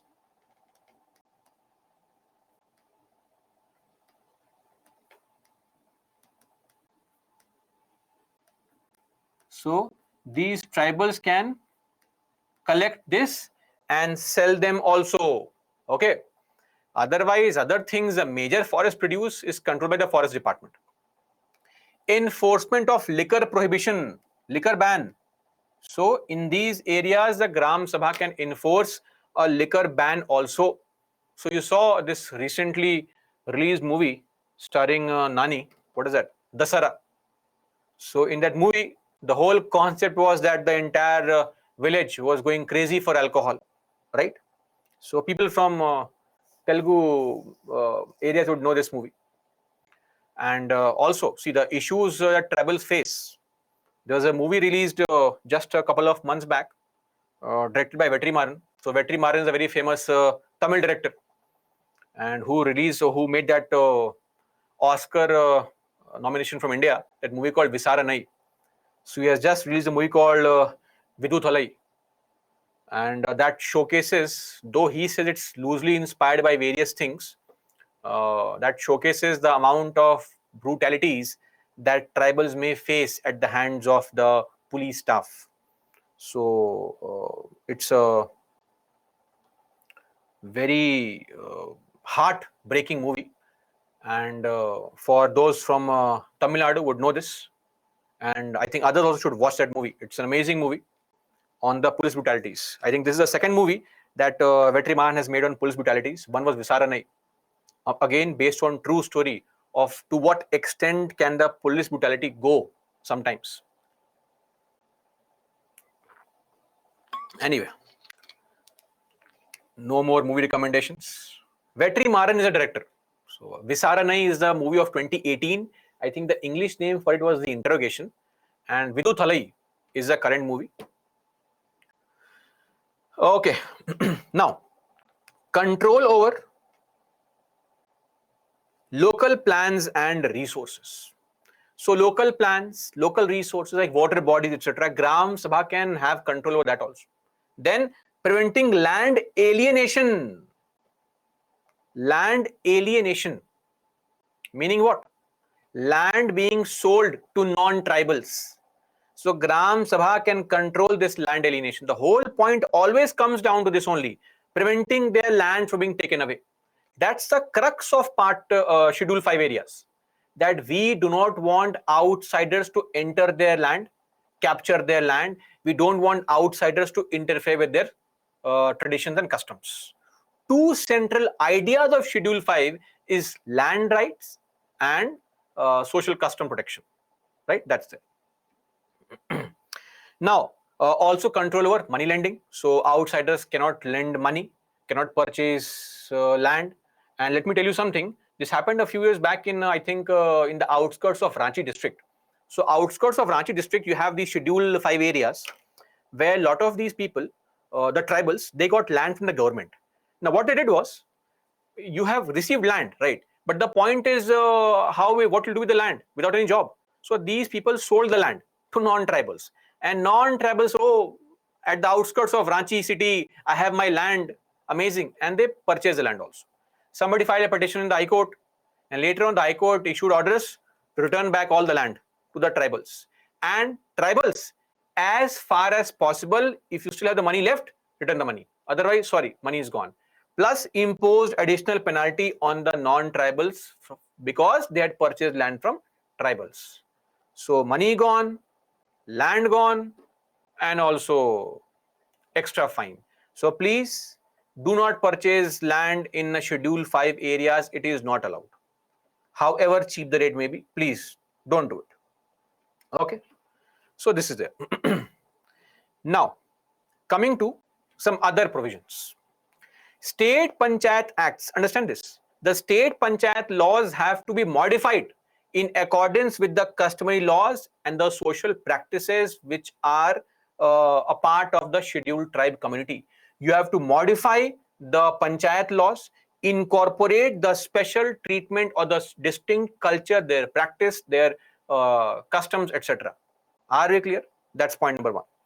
Number two, even when the central government or the state government wants to launch a scheme, a program, you have to get the permission of either the Gram Sabha or the Panchayat at appropriate level, meaning Gram Panchayat, Block Panchayat or Zilla Parishad. You have to get their permission before you implement any kind of scheme for socio-economic development. Okay?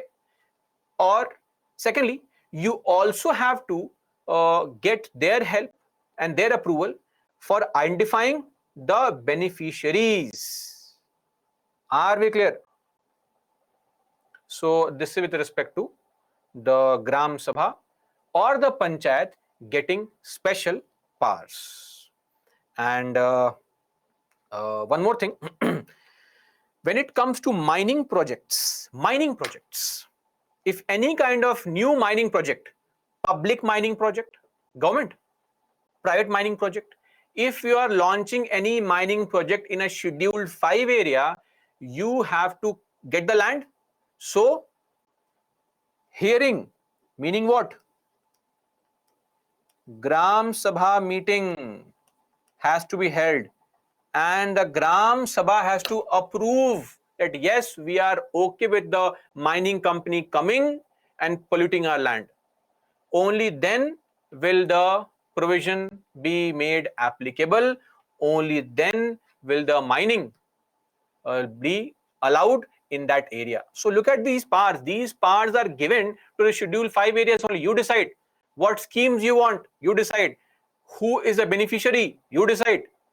We want to launch a mining project. Are you okay? You tell us. Only then can we go for all such changes. Clear? So these are the provisions with respect to PESA. Now, as far as the current situation is concerned, all the states which have Schedule 5 areas, they have made their PESA laws. In fact, the Rajasthan also, because state Panchayat Acts have to be modified. So last state was Rajasthan, I believe, in 1999. It also made modifications, and every state, right?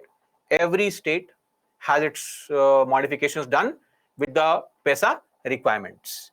Now, as far as PESA rules are concerned, PESA rules, because once you made a law, you have to make rules. So for rules, only 6 states had made the rules. Recently, that is last year,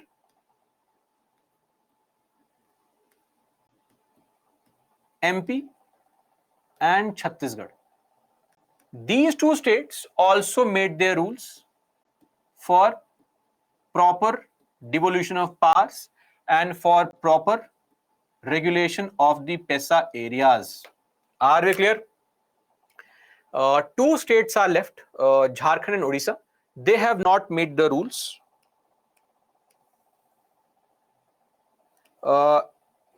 I think both the states are claiming that the rules are being discussed and they will publish the rules as soon as possible.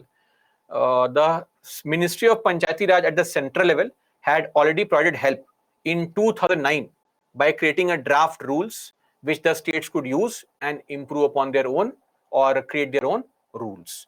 So this is a current status with respect to the Schedule 5 areas. Let's take a break. After break, we'll take up for discussion the issues, the problems pertaining to PESA. Break, please, and then we'll begin our discussion on the problems.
Welcome back, guys.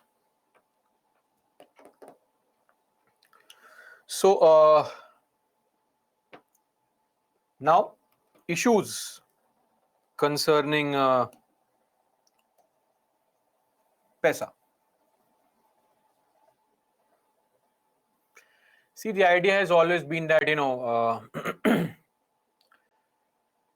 when we had PESA, the panchayats were extended to these tribal areas. We felt that it looks to be a harbinger of hope and promise for the scheduled tribes,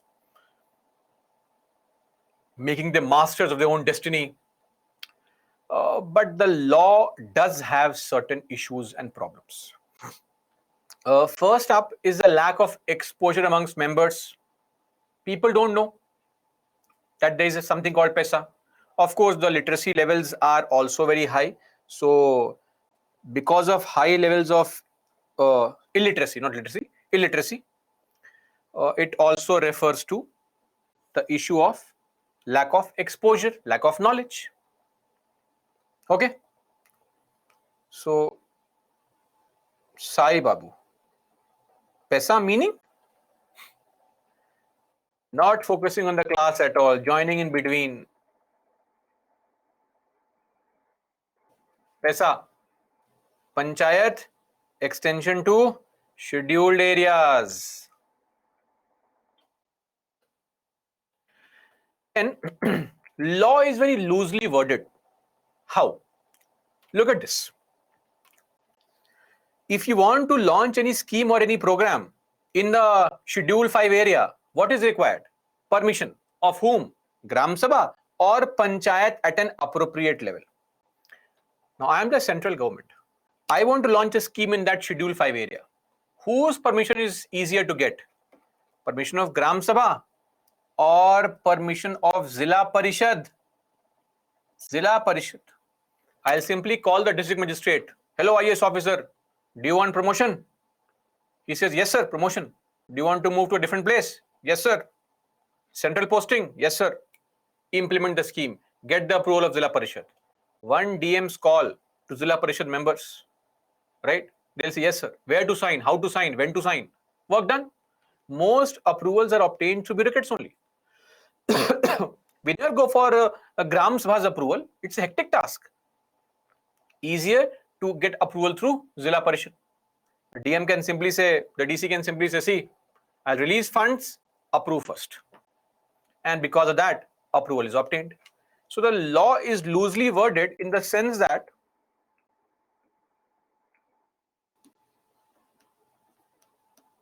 approval from appropriate level. I think this should have been avoided. And you could have simply mentioned there approval of Gram Sabha. That would be slightly better.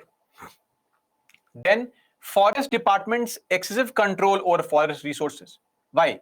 Most of the state laws, the forest acts have not been modified to incorporate the power given to the Schedule 5 areas, the people there to collect minor forest produce. And when they collect minor forest produce also, the forest official will harass them. And then that's it. Becomes a problem. Then codification of customs, not yet done. So there are a lot of places where the customs have not been codified in detail. Meaning, what is codification of customs? Making them a law. See, State Panchayat Act shall be amended in consonance with customary laws and social and religious practices. So most states have not codified all the customs properly. Bare minimum is the effort that they are taking. And we have still seen that the states like Jharkhand, Odisha, till recently MP Chhattisgarh had not even made the rules to implement the PESA properly. That is also there. Okay. Then poor capacity building of the functionaries. Who are the functionaries? People who are staff in the PESA. So same problem here also. Functionaries not trained properly. We have to train the functionaries. Then look at one more point here. When you are starting any mining project, take the approval of the Gram Sabha, sitting should be held, right? And then the mining company should come, discuss the project, explain the side effects, all these things, and then the Gram Sabha will approve those matters. But all these meetings are just a farce. They're only on paper. Public hearings are hardly conducted. Do you think that the big businessman is going to come to your area? Of course, he's not going to come to your area, right? So that is not possible only.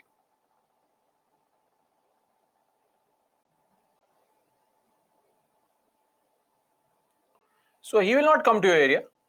That's pretty clear. Largely, DM is called. DM, please. DM calls a Zilla Parishad member. Zilla Parishad says to the Gram Panchayat, get the sign of 50 villagers that meeting was held. Register is taken out, sign 50 people, meeting was held. That's it. That's why you find all these problems happening. That when the project was approved by the Gram Sabha, etc., then why are people protesting? Because the approval was not taken properly. And that is why we say always that use of government machinery to enforce MOUs. What is MOU? Memorandum of Understanding.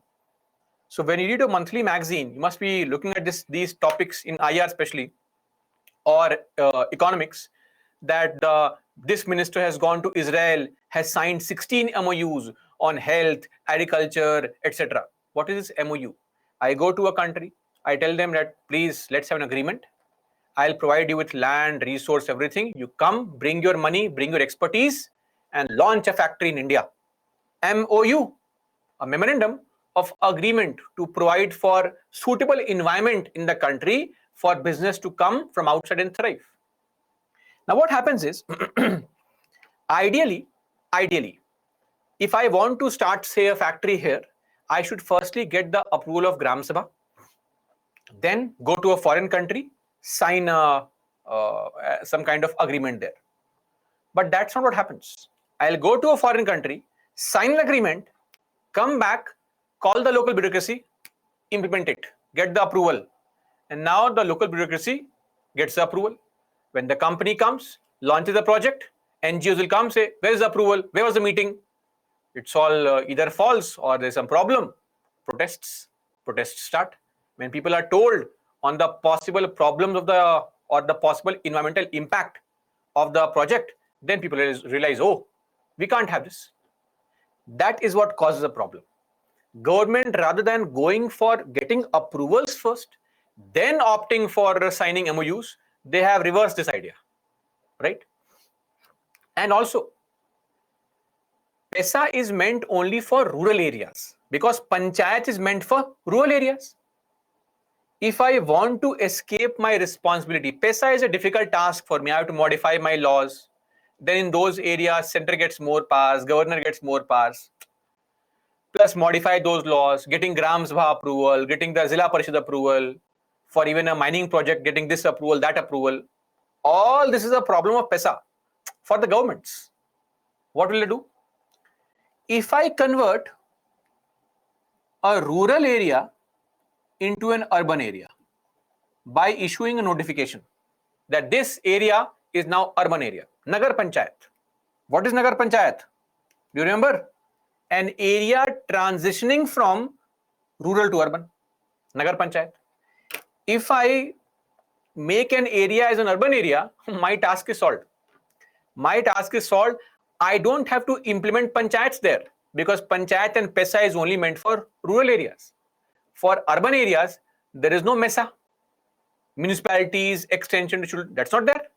So I will very simply escape my responsibility by classifying any area to be an urban area.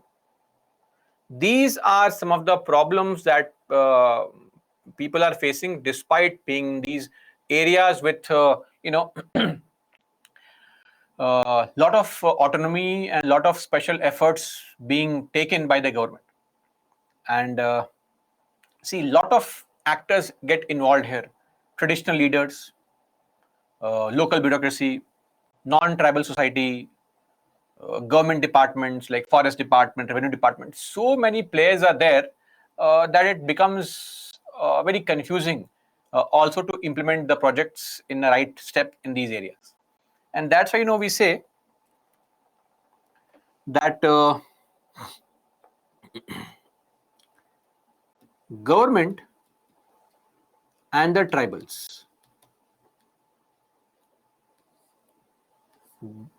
Tribal wants paisa.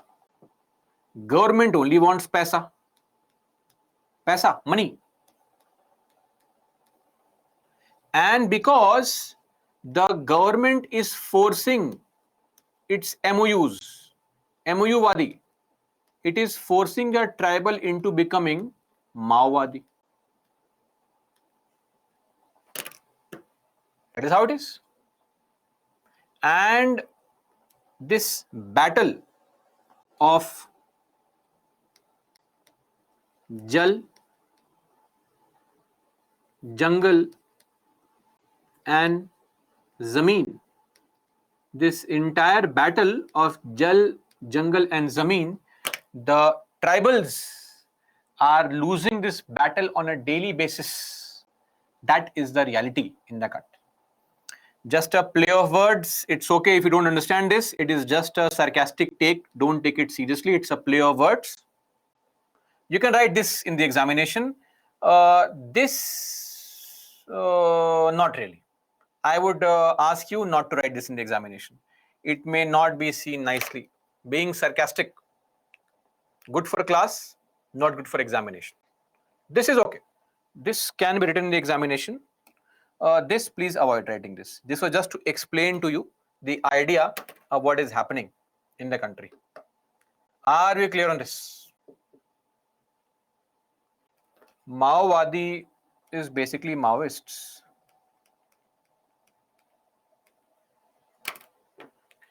That's it. We are done with schedule 5 areas.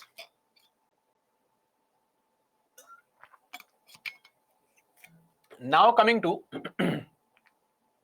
tribal areas only, but in some other states.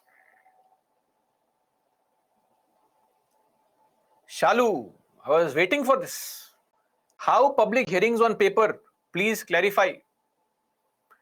I gave the example also that what is going to happen is I want to get some approval of Gram Sabha and I want to have a proof that Gram Sabha meeting was held.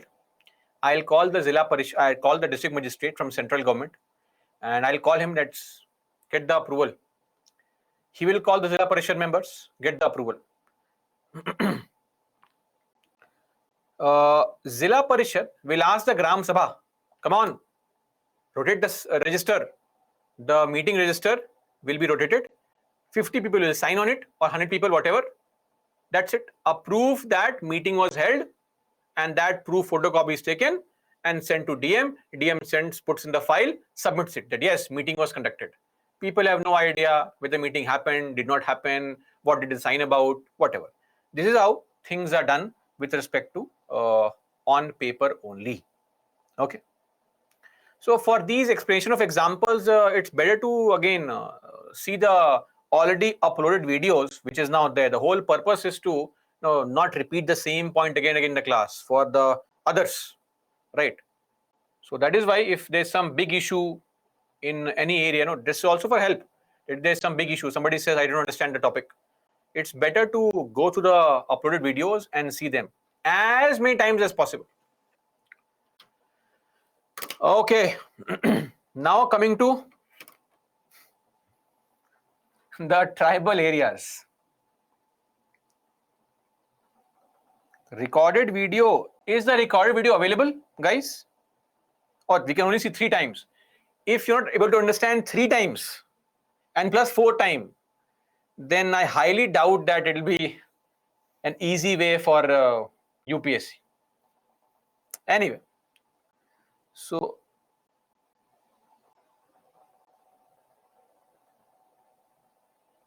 somebody says it's only unlimited. Somebody says it's 3 times. I am not talking about the recordings in your tablet. It's the live class. What I'm speaking right now is all available recorded. It's unlimited. Live one is unlimited. What more do you want? Unlimited times. Okay. So please, if this was not enough, then I'm not sure what is enough for the examination. Anyway, it's okay, it's okay. Ignore all this. I think the link has been shared by the expert. You can go on that, and live recordings are available. Shalu, please talk to the mentors, etc. They'll help you out on where the recording is. Okay. Now, tribal areas in some other states. Tribal areas in some other states. The northeastern states. You will say, sir, what is this nonsense? Why could you not have 14 states in Schedule 5? If you are referring to tribal areas only,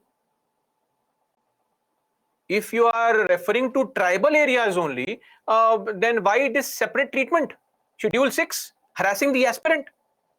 Was that the purpose of our makers of the constitution? To harass the future aspirants? Of course not.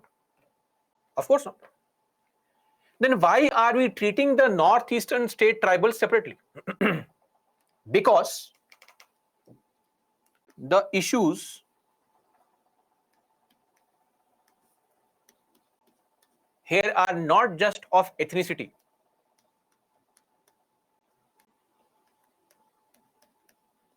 but also of separatism.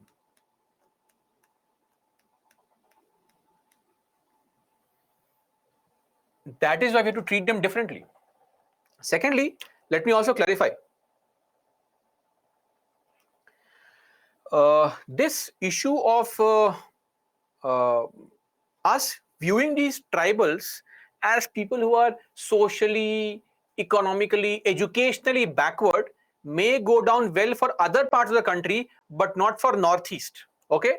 So Northeastern tribals are not tribals in the sense that you feel they are tribals, living in remote areas, not able to talk in your language, old practices. No, no, no. They're highly westernized, very high literacy levels, crossing 80-90% in most of these cases. So they are quite modern in their approach and outlook. Look at their fashion sense also, right? So they should not be viewed as the tribals, say, living in remote areas in other parts of the country. So, and historically, a lot of these areas were never a part of what we saw as this concept of India. So that also gives them a sense of, difference from the mainland India, as some would like to call it from their side.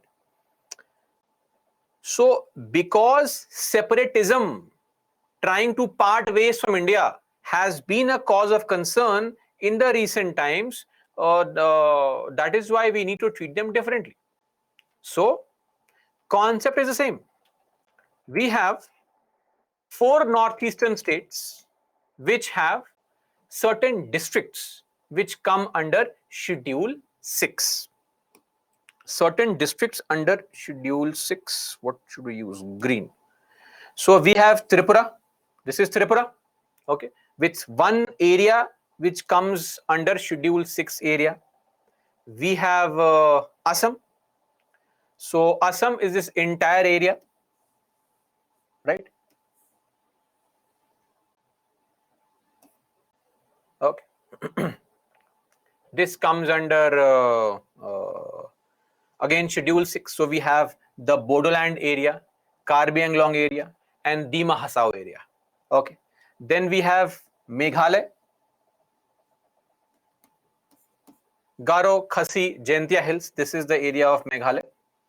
And finally, we have Mizoram. This is Mizoram, Chakma, Lai, and Mara ADC. So forget what is ADC. Just read Chakma, Lai, and Mara. So these are the areas which have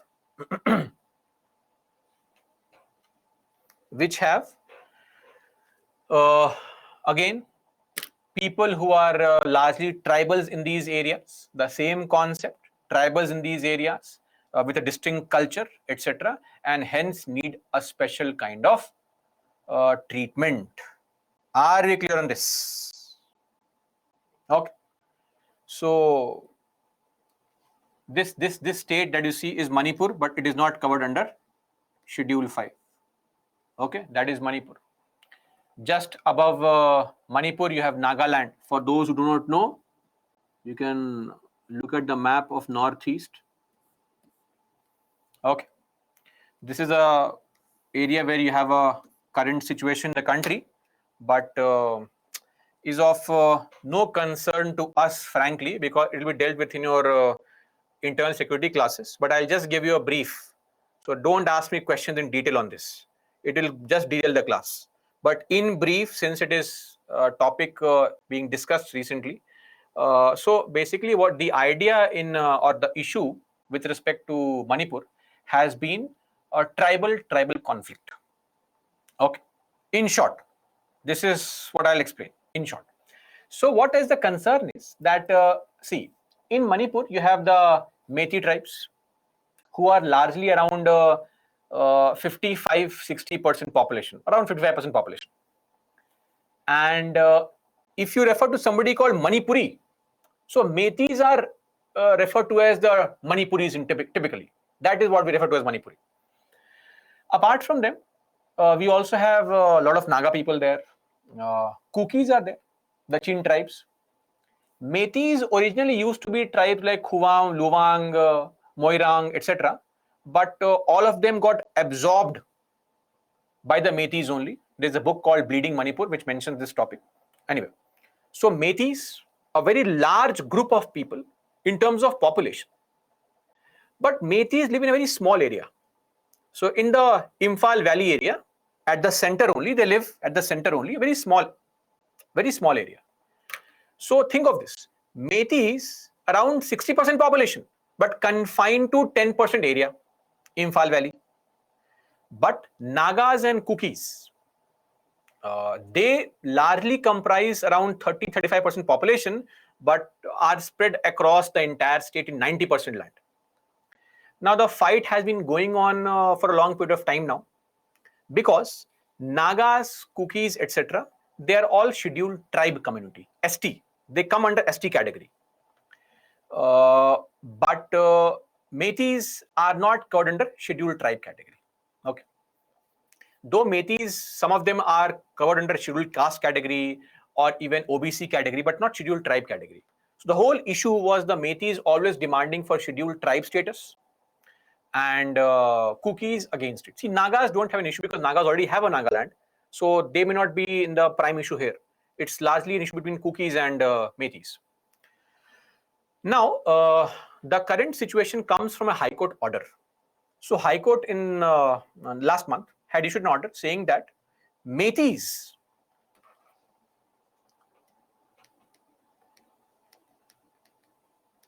they are being denied the scheduled tribe status.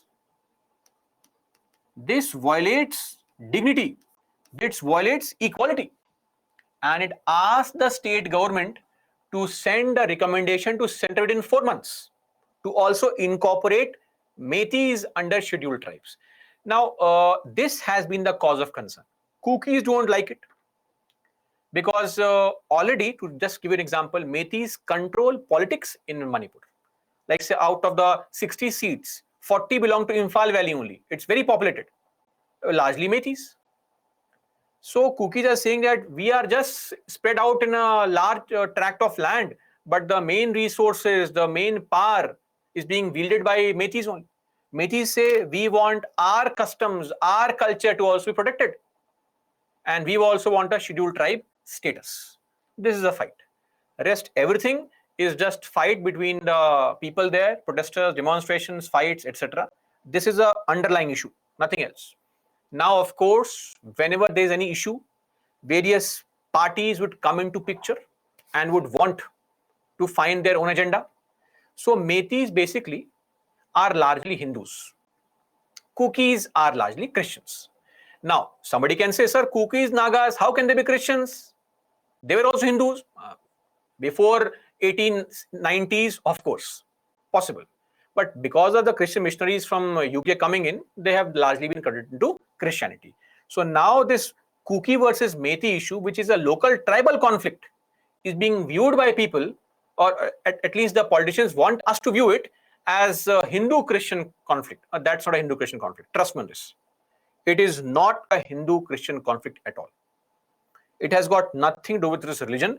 The whole idea is that these fights keep on happening for benefits.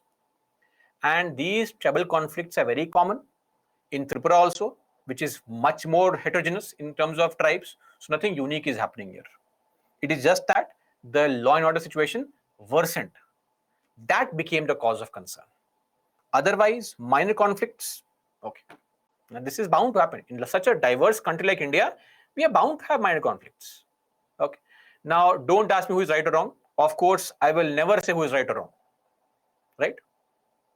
So, there is no point. It's for you to make your own opinion. That is all. It is not the concern of this class to discuss the Methi Kuki issue. It is for your internal security classes. It will be discussed again, but this is a larger issue.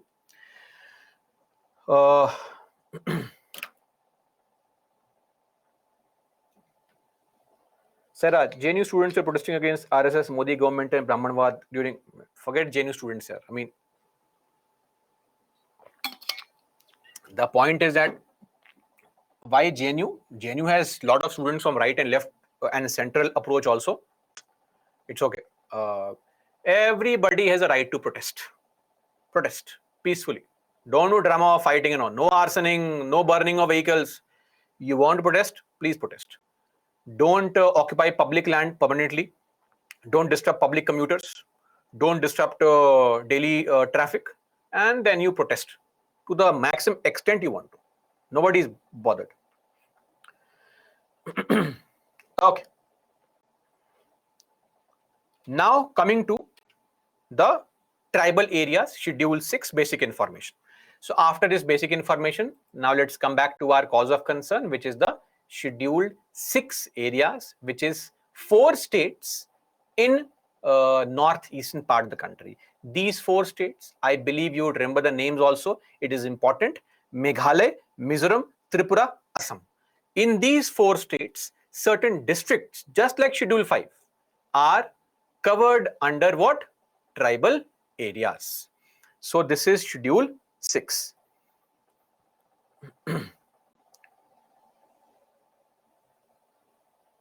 Shalu, I just gave this reason, right? Why are you asking the same question? Why need to have Schedule 6 areas? Why not include in Schedule 5 areas? I just gave the reason that in these areas, the problem is not just protecting their culture, but also separatism. And hence, we have to treat them differently. They are more educated. They're highly advanced groups. So we cannot treat them in common with those groups who have a different economic as well as educational background. Okay. Remember the names of these 4 states. You don't need to remember the districts. It's not possible also. So just remember the names of 4 states: Meghalaya, Mizoram, Tripura, and Assam. That is it. Okay.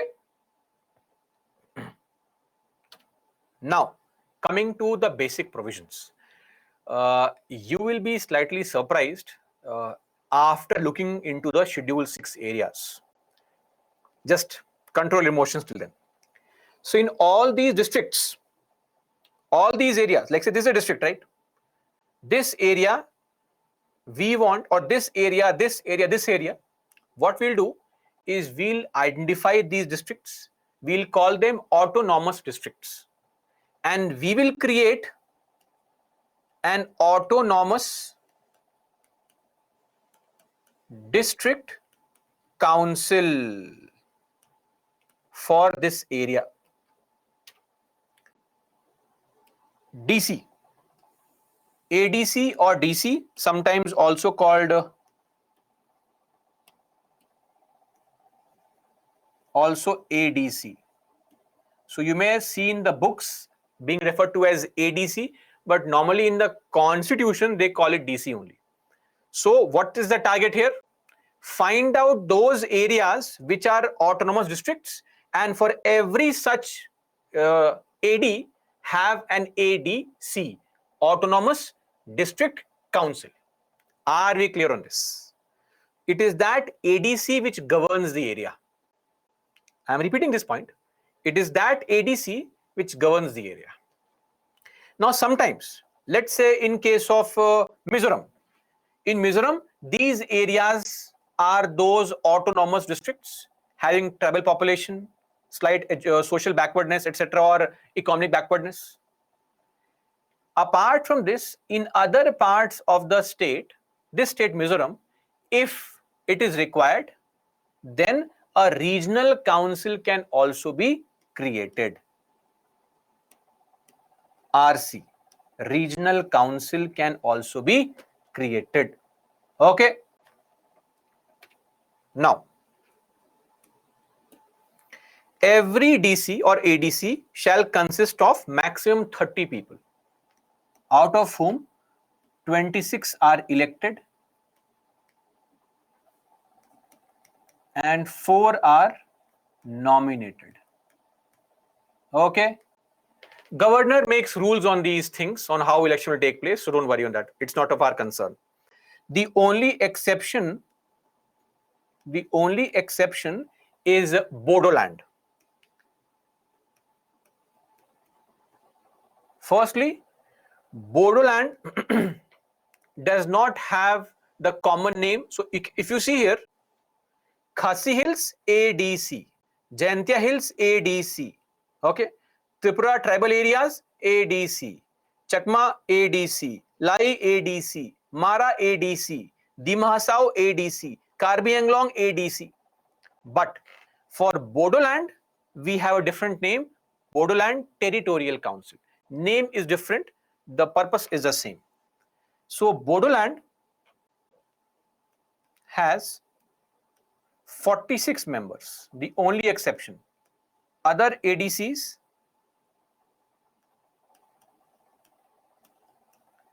have 30 members. Out of these 46, 40 are elected, 6 nominated, from them 2 have to be women. All this is of no concern to us. Okay, no concern to us. Now, laws made by DCs require governor's consent. Laws made? Yes. These ADCs have executive powers, legislative powers, executive powers, judicial powers, financial powers. The amount of autonomy given to the ADCs. Okay. So this is an ADC, which is largely a governing body in certain districts in the northeastern part of the country. Okay, with executive, legislative, judicial, as well as financial powers. Now, one more thing. Over matters on which ADC can make laws, state laws will not extend until and unless ADC approves. Are you getting this point here? The ADCs, when they make laws on certain matters, right? Certain areas are given. State laws will not overpower the ADC's laws until and unless the ADCs accept. Okay. So these are the names of the districts. So some very weird questions. If you are from some other part of the country, all other areas of different part of the country will sound very weird to you or strange to you or difficult to understand. These are just districts. Like you live in some district, your district is very precious to you and you know the name, it's such a simple name. Similarly, for people living in these areas, these districts have a very simple name. Okay, so we have to also be more accommodative of other person's language and the way they speak. Okay, so I don't think it is difficult. It just showcases our inability to appreciate some other person's language and way of life. So at least we should not make it very obvious. Let's control our ignorance. So, like say Bodoland, this area, Bodoland Territorial Council, Karbi Anglong, etc. Now comes the real provision. Are we all clear that these areas have a governing body which is known as ADC? Every such area has a body called ADC, of which 26 people are elected by the local people there. What are the legislative powers of ADCs? Some people are very upset that, oh, Jammu and Kashmir, so many powers are there. Look at this also. It's the same thing. In any vast country with excessive diversity, we have to devolve some powers to local people. Otherwise, there'll be a problem only. So, legislative powers. Number one, same concept, allotment, occupation and use of land, control of money lending, etc. Again, you can't go and purchase land. In fact, that is one of the concerns with respect to Manipur also, that the Metis say that we cannot purchase land in the scheduled tribe areas, but they can purchase land in Imphal Valley. How is it justified? So this is there. Think of these ADCs more like the panchayats for them. They are not panchayats. Please don't compare. Think of them like panchayats. Like I will vote in my panchayat election also. I will vote in the Vidhan Sabha also. I will vote in the Lok Sabha also. Similarly, the people there vote in the DC also, vote in the state assembly also, vote in the parliament also, Lok Sabha also. Same concept. Okay. Management of forests, except forest reserve, forest department, except that. So let's write that. Except forest reserve. So one more thing, I have been telling this again and again that outsiders can't purchase land and all. This is only meant for us, not for governments. Okay, government can acquire land for a public purpose. No law can prevent the government from acquiring land for a public purpose compulsorily. So government has full authority. Central government, state government, they can acquire land. The limitations are on people, okay, not the government. Then use of canals, water courses, water bodies, basically. Regulation of practice of shifting cultivation, jhum, or jham if you want to call it. I'm not sure what you call it, but jhum is the popular name of it. Establishment of village and town committees to manage things. Matters relating to village and town administration. What kind of matters?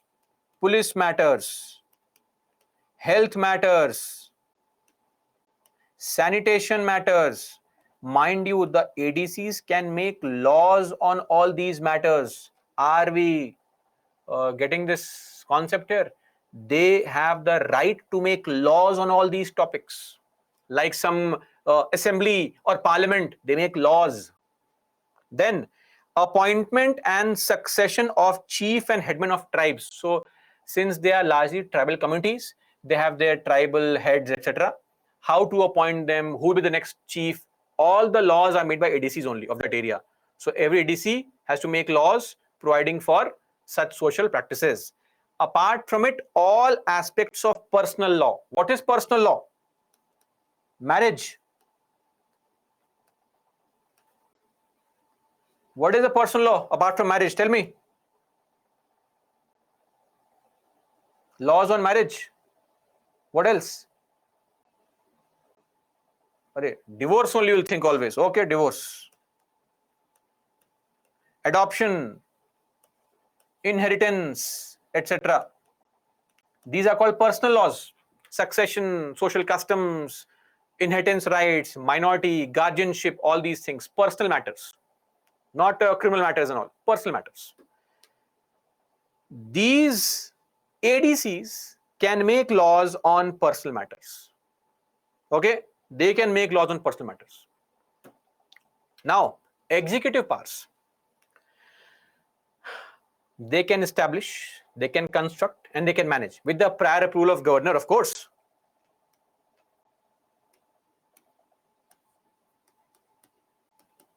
Prior approval of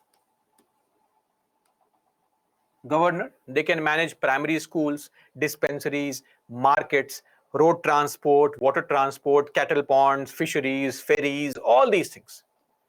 They can also manage agriculture, animal husbandry, community projects, social welfare, all such things. Village planning, cooperative societies, all these things are managed by the ADCs in those areas. Then let me also tell you, there is a separate system of courts, twin system. At the bottom level, we have a village council. There, if there's any problem, you please approach the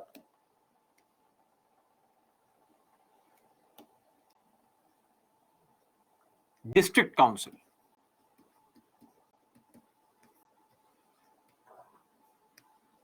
And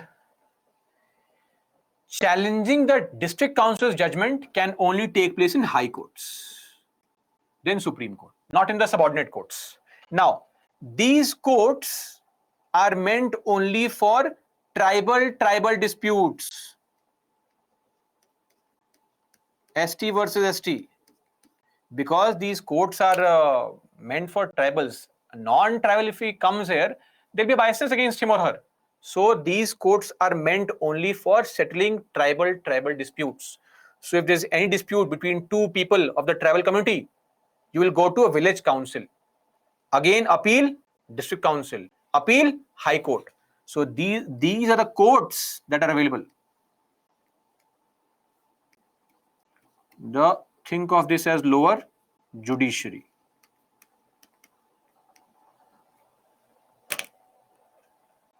Okay.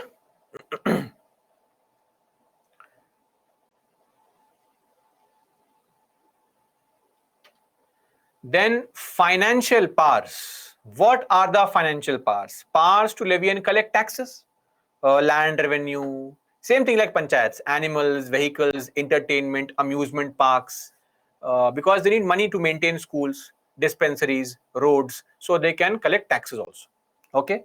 And just like we have a CFI, Consolidated Fund of India, we have CFS, Consolidated Fund of the State. We also have what? A fund which can be created called district fund or regional fund for fiscal devolution. If the state sends money, where will they keep the money? They can create a fund also where they'll keep the money. So these are the powers we are talking about with respect to the ADCs. Now, if a central law is there, if a state law is there, that law will be applied in these areas, but with certain modifications. In Assam, governor can effect modifications in the application, right? In Meghalaya, the president can make modifications in the central or state laws. In Tripura and Mizoram, for state laws, governor can make modification. For central laws, who can make modification? The president can make modifications. Are you clear? Purnesh, see here, and Mayank, it is for all kinds of matters, not just civil matters, all kinds of matters. Applicability of central and state laws in these areas can be done by these people. Are we clear? Yes, modification is binding. That's the whole point of modification.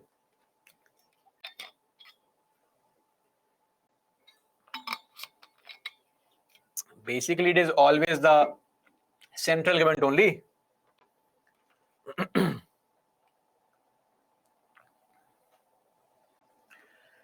Okay. Now, apart from this, there is one very interesting provision.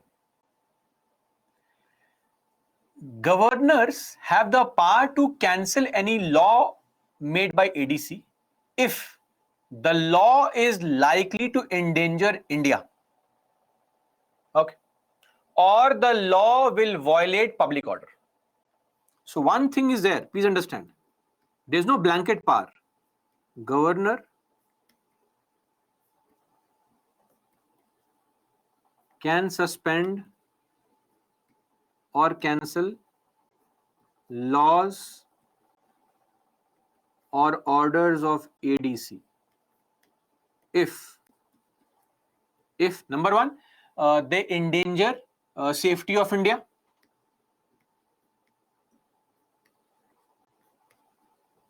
If you make any kind of anti-India law, then the governor will cancel the law.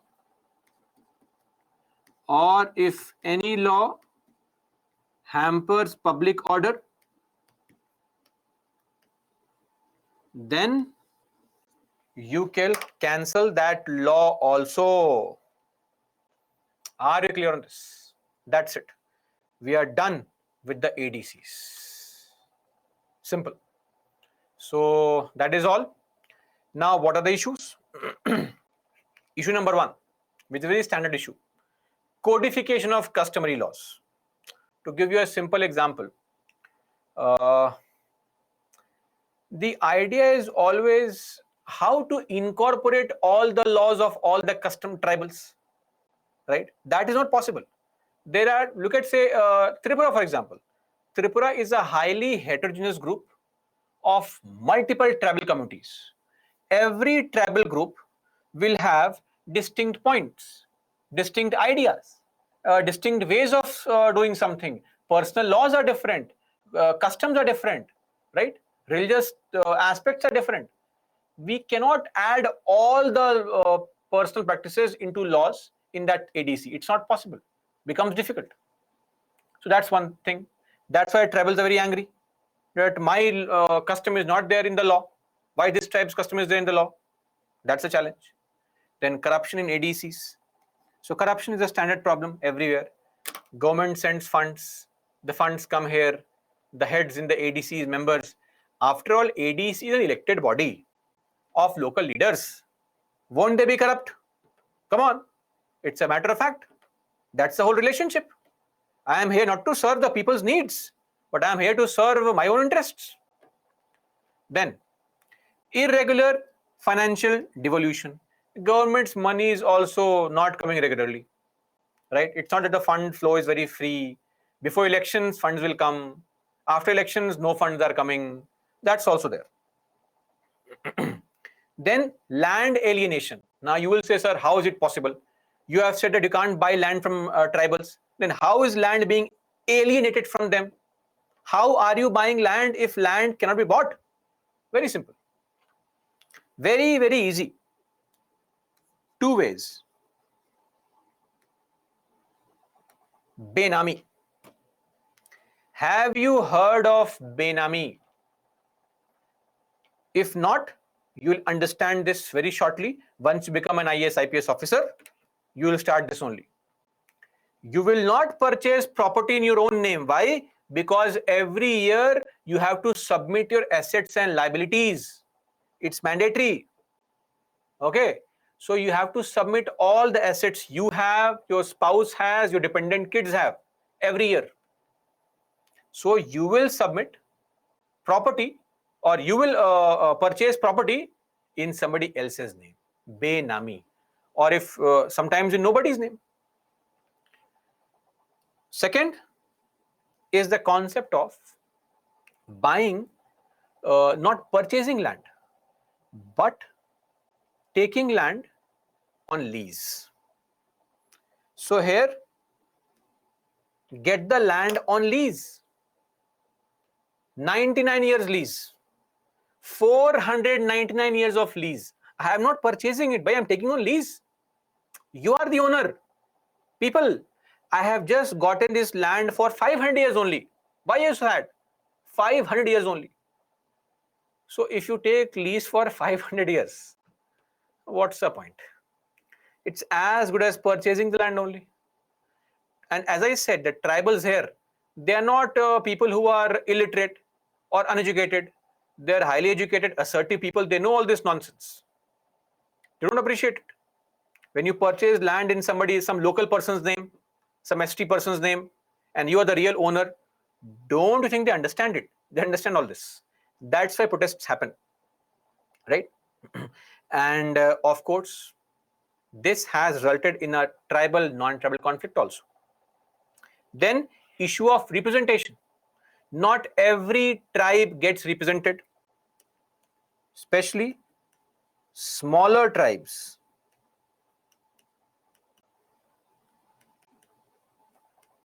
No representation in the ADC. After all, ADC is what? Elected body only. Elected body only. People who dominate as a tribal group will get most of the members elected. Look at the concept of Bodos. Bodos are in a majority in Assam. Almost 35% are Bodos. Out of the total Assam population, around 12 to 13% are tribals, of which 1/3 are Bodos. Okay. So smaller tribes, they simply will not have any kind of representation. Why? Because the number is very small. Sneha is a smaller tribe in terms of population, or how else will they be small? In terms of what? Population wise.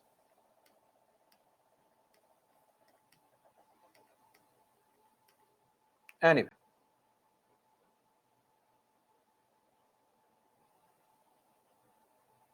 Okay. Sakshi, your question is about to come now. Just have patience. This is your answer. Now the last point. Look at this state of Meghalaya. This is Meghalaya. This is Assam's border. Okay. Assam. Dima Hasa is in Assam. Meghalaya. Look at Meghalaya. Practically the entire state is covered under ADCs. Small parts of Shillong, the capital, and nearby areas are outside ADCs. The entire state is under ADC only. Then the legitimate question is, why do you have Meghalaya government then? We have Meghalaya government also, we have ADCs also.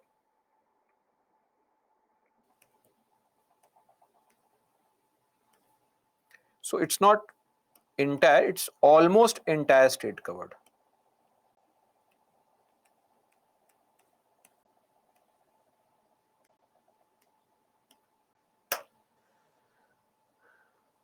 Okay, so this is with respect to the issues pertaining to Schedule 6. Now see, when it comes to the issues, I think now the problem is solved with respect to the Meghalaya issue also. But let me tell you one thing.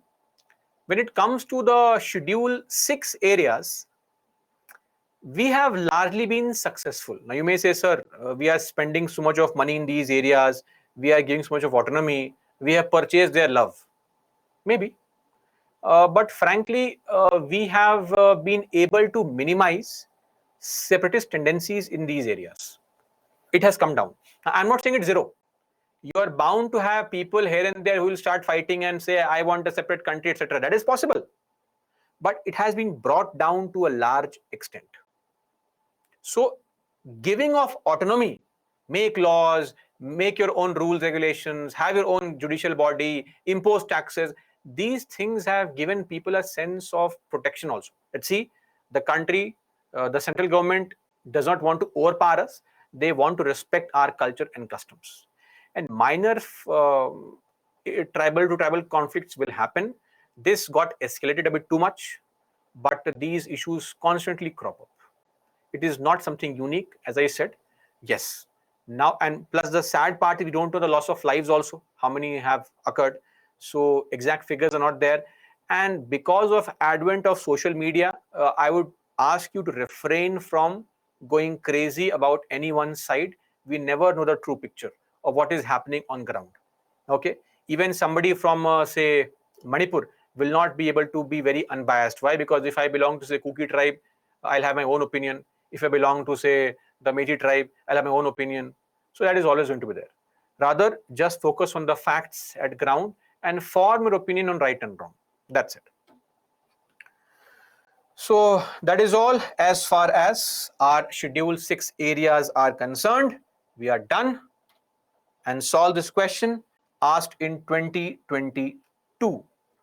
This topic never has the question, but surprisingly, UPSC for the first time asked a question on this topic in 2022. Please mark your answer.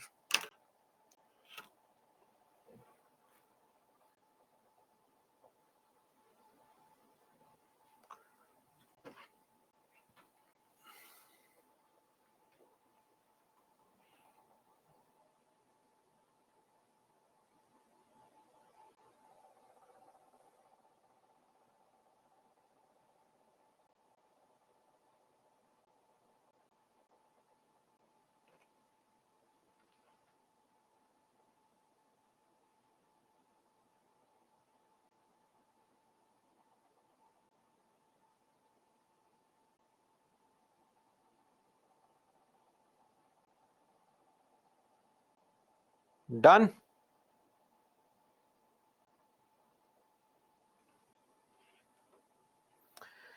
Okay, so a lot of you have marked this correct. Great. If a particular area is brought under fifth schedule, which one of the following statement best reflects the consequence of it? Preventing the transfer of land of the tribal people. This would create a local governing body. Panchayat is actually a norm. In fact, a Schedule 5 area had an exception that it will not have panchayats. So panchayats are everywhere. What is the special here? Other two options are useless completely. So A is the right answer. Okay, that's it. That was the last question for the day also. Now we will move on to the last topic before we discuss center-state relations. This is the last topic, emergencies. Okay, that's it. Yes, Mayank, that's possible. The high courts can, of course, review the constitutionality of the laws made by ADCs.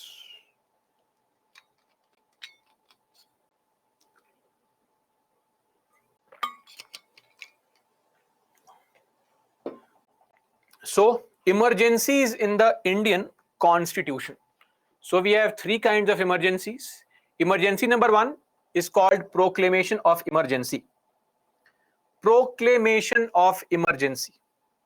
Emergency number two, that is the president's rule, is what is called the failure of constitutional machinery. Emergency number three is what is the financial emergency, which is affecting the financial stability under threat. Okay, these are the three types of emergencies that we have in the country.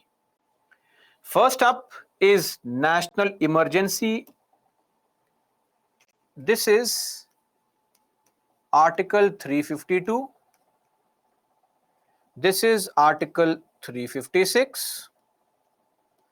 And this is Article 360.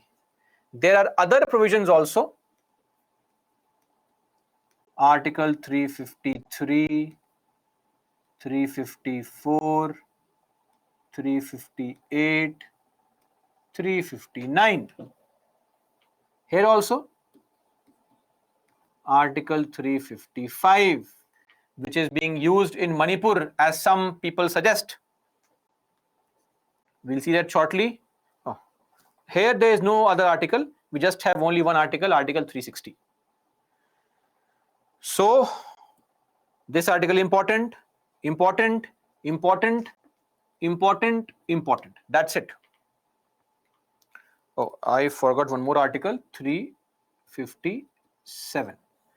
Just the ones ticked in blue are important, other articles are not important. Okay, that's it for emergency. Now we'll discuss national emergency, or as the Constitution says, proclamation of emergency. So we'll discuss how it is applied and what happens when it is applied. What are the reasons for its application, how to apply it, how to remove it, all such things. Before that, please tell me, how many times has this national emergency been used in the country? Just wait. Don't start writing. Hold your horses. Let me show you the leaderboard. This is the today's leaderboard, final leaderboard. Okay. So only one topper, that is Ravi. Then we have around 7 students getting 5 out of 6 correct. Atmakudi, Anayat, Arti, Abhijit, Yatindra, Vaishna, and Avni. And then we have a lot of you getting 4 out of 6 correct, which is a very decent number. And there would be others also, but again, I think this is based on how fast you mark the answer also. Now let me take a poll on that. I'll give you 10 seconds, 5 options. Please mark your answer. Once, twice, thrice, 4 times, 5 or more. Mark accordingly.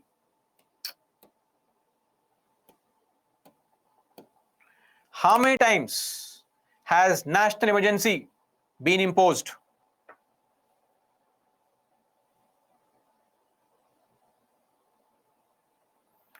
Okay, a lot of you got this correct. 3 times. It has been imposed 3 times and not once, as a lot of you would think. National emergency was imposed for the first time in 1962, Indo-China War. Then 1971, India-Pakistan War. Then 1975. So, 3 times so far. How many times President's rule? More than 100 times.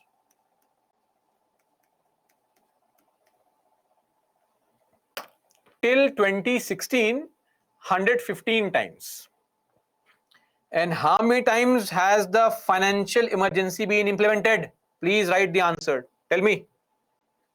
How many times have we seen a financial emergency?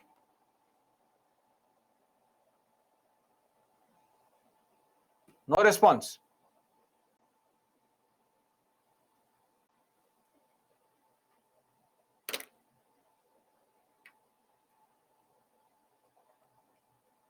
Am I audible, guys?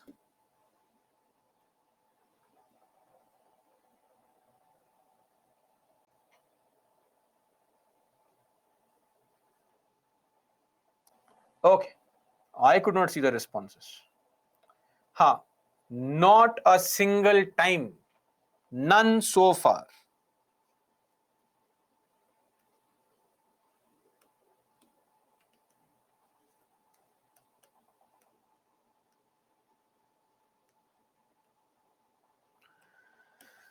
Okay. Now we'll discuss National Emergency Article 352. Very simple. Who can impose it? Of course, the big boss, the president, can impose it. But on her own, not possible. Satisfaction of president. Basically, the emergency is imposed only if the president is satisfied that there are circumstances which exist. But the satisfaction of president does not mean her personal satisfaction. A written communication from the cabinet is required, not the PM also. The entire cabinet is required. And let me tell you, this is the only place in the Indian constitution where this word cabinet is mentioned. Only place in the constitution where cabinet mentioned. And this provision was added via 44th Amendment Act 1978. Okay. And here also cabinet simply means has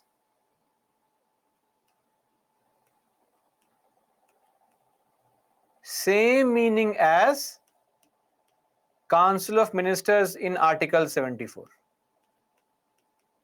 But if you're asked, the word cabinet is nowhere mentioned in the constitution. Now, that's wrong. It is mentioned in Article 352. That's it. Anyway, So the entire cabinet has to sign and then give to president that, ma'am, please impose president's rule, impose national emergency, and then national emergency can be imposed. But why?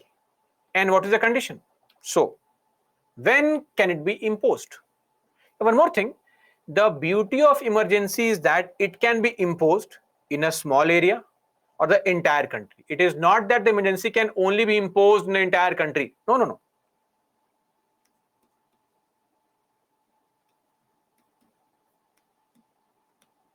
In a small area or entire country. If the president is satisfied that grave emergency exists, or there is a threat to the security of India, or there is a danger of war, external aggression, these are both called external reasons. External reasons. Or armed rebellion. If inside the country armed rebellion happens, then replaced for this term internal disturbance. So originally internal disturbance was a reason based on which the center could impose emergency in the country. Okay. Indira Gandhi misused this. When people are protesting against her occupying the prime minister's post despite being disqualified by the Allahabad High Court, so she imposed emergency, saying that there is internal disturbance in the country, which is a very weak kind of ground. What is internal disturbance? If 10 people start shouting today, will we call it internal disturbance? Of course not. So when Janata Party came to power, it modified the constitution 1978 and changed the words for armed rebellion. So now emergency can only be imposed during armed rebellion. Okay. So this is why emergency is imposed on these three grounds. If a grave emergency exists of this happening, if there is threat to security of India and this is happening. Are you clear? So this is with respect to the reasons. Reason, war, external aggression and armed rebellion. Now internal disturbance is not a criteria to impose national emergency. Are we clear on this? Now comes the point, role of parliament. So basically, whenever you impose emergency through president's proclamation, it has to be approved by the parliament within 1 month of its proclamation. And this approval is by a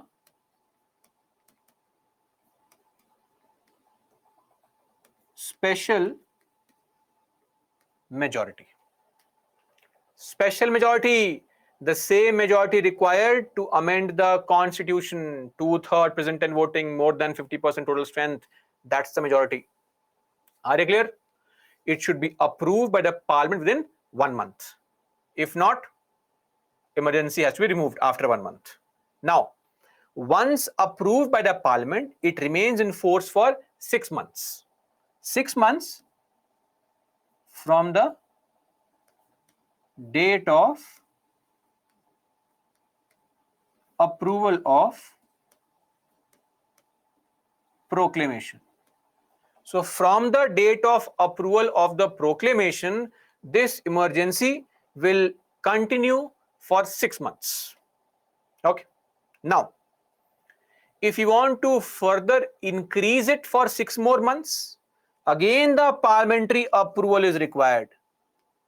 Same approval. Okay. For every further extension of 6 months, again approve, extend, approve, extend, approve, extend. Till what time? Indefinitely.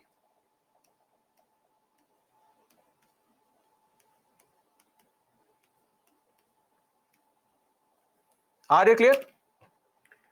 Emergency can continue to be in force forever.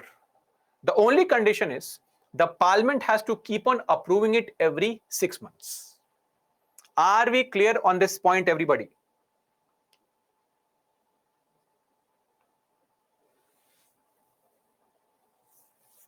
Okay. If parliament is not in session, when they come, 30 days within the time, they have to approve it. As simple as that. And we have to have a session every 6 months, right? So next time it is again going to take place. Okay. Can we end this or change it?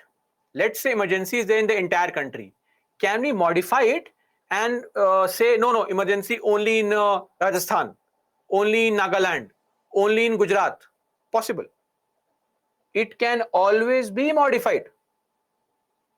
Who can do it? Of course, the center, the government can do it, the president can do it. Or, this is a special power of Lok Sabha.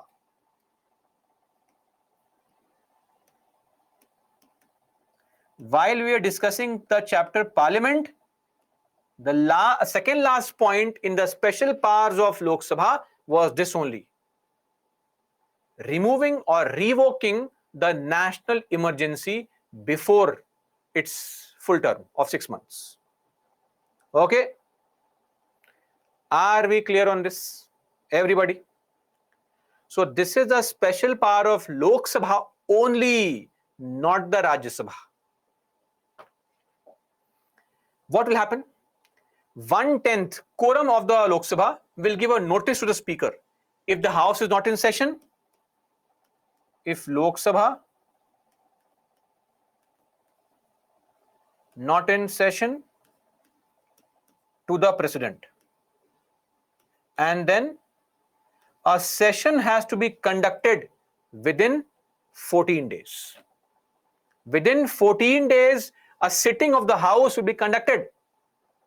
All the Lok Sabha MPs will come and they'll approve it. Approve what? The cancellation, the removal of it. If it is passed by simple majority, the emergency will be revoked.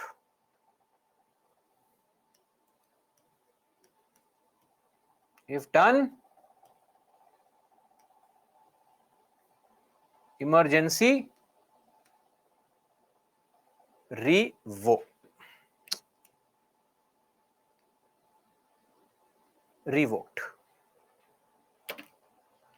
Are we clear on this? Everyone? Any doubt?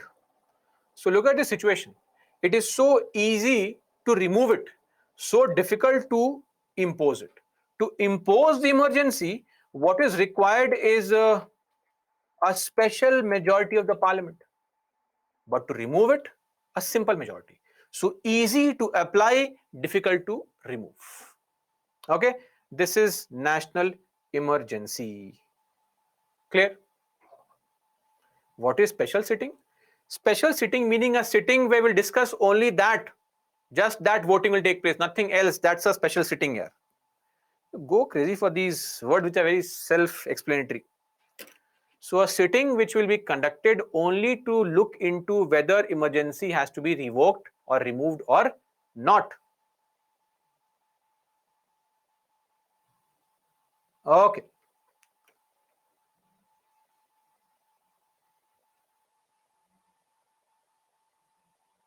On what ground it is imposed? Shruti, are you paying attention in the class? Did I not mention the ground here?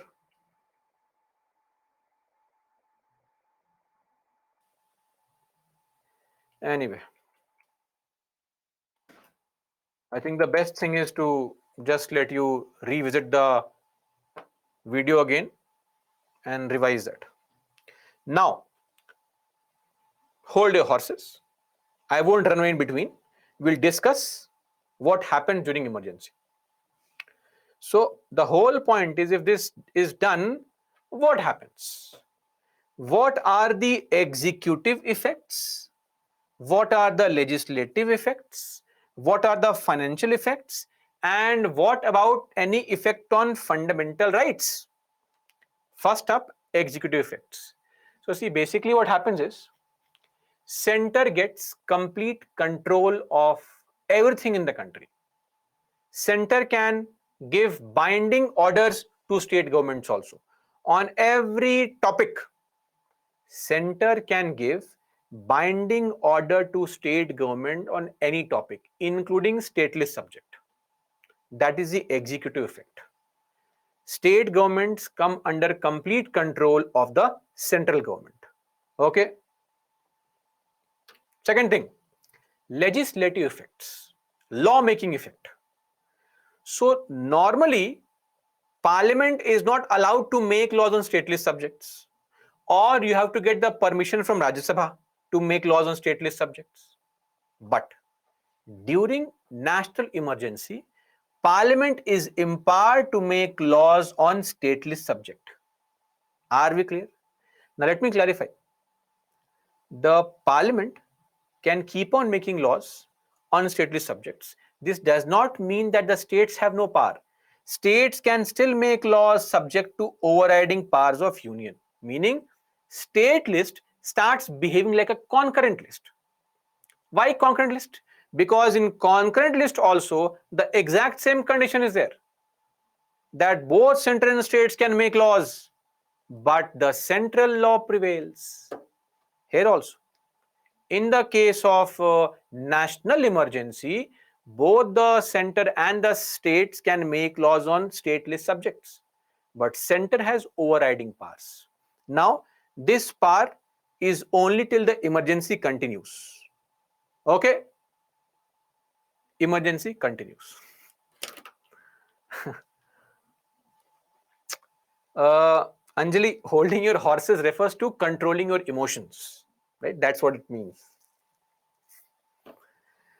So when I am about to teach a topic and the question comes beforehand, so I have to tell you that, okay, control your emotions. I'll discuss that shortly.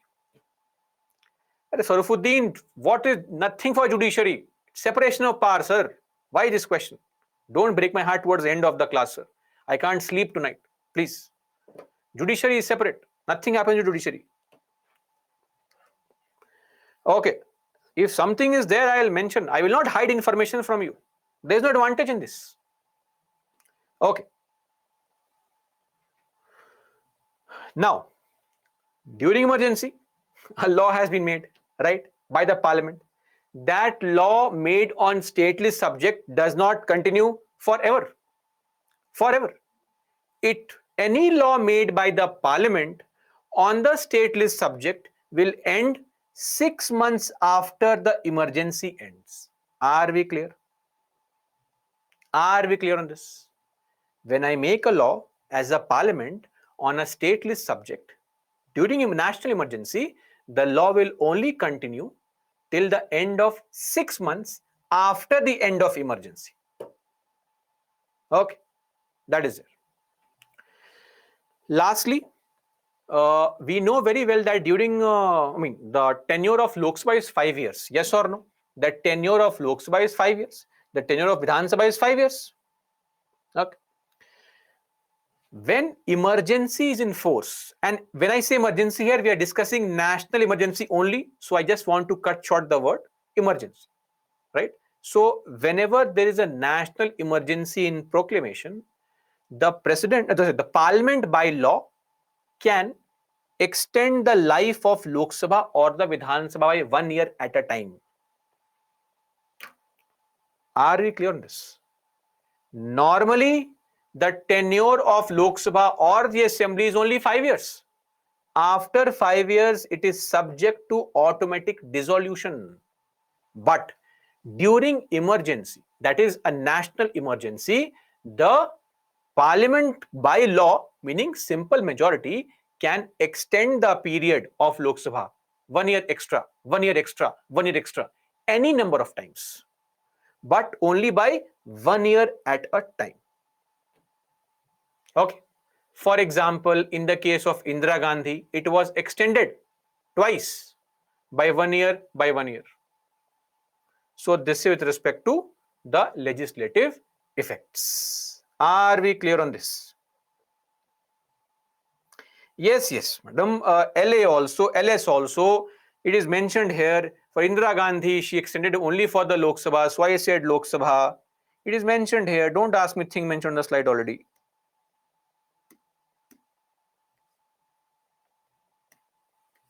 Okay. Now, and last thing is financial effects. That will be the last statement for today. See, whatever money that the country has, center devolves the funds to the states also. Let's say distribution currently, for example, currently center keeps 60% funds and states are given 40% funds. Let us assume this is how the funds are being devolved. Center keeps 60%, states are given 40%. Now, when you alter this revenue distribution, meaning what? We modify it. It can be done during national emergency, meaning what? Center can say, see, we are fighting a war. I can't send you 40%. I am modifying it. Can be modified. Center can say, sorry, take 10%, I am keeping 90%. This alteration of revenue distribution can continue till the end of the financial year in which the emergency was removed. End of the financial year, expiry of the financial year. What is this financial year? Tell me. 31st of March. So if emergency is removed in this financial year, till the end of this financial year, the alteration of revenue distribution can continue. Are we clear? Everybody? Okay. So these are the financial effects of national emergency. Let's end our discussion here only today. Tomorrow, we'll take up for discussion the fundamental rights, their effect. What is the effect of national emergency on fundamental rights? Are we clear on this? Oh, okay. Let me see some questions that are there.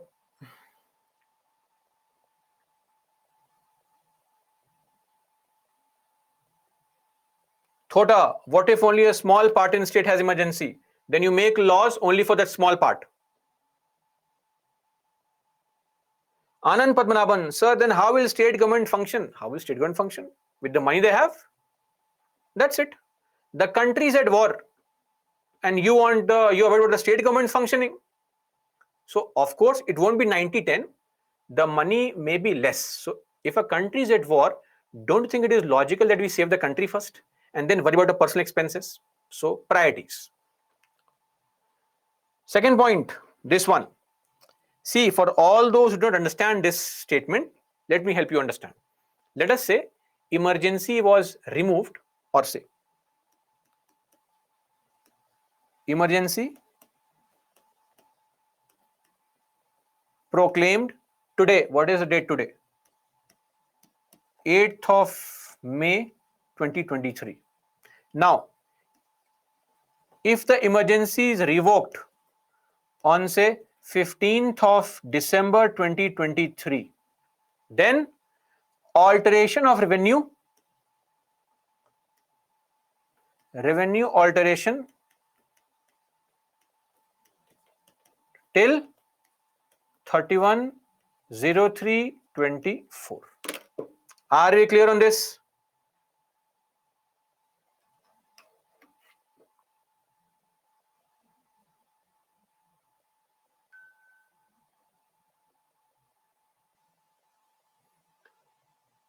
Kamalpal, we'll discuss President's rule. Let us discuss the topic first. What's the point of asking that question? Makes no sense.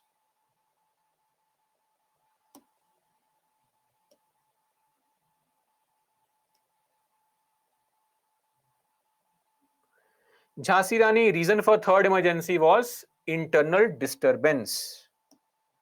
Rukmini, which topic? Please tell me one point.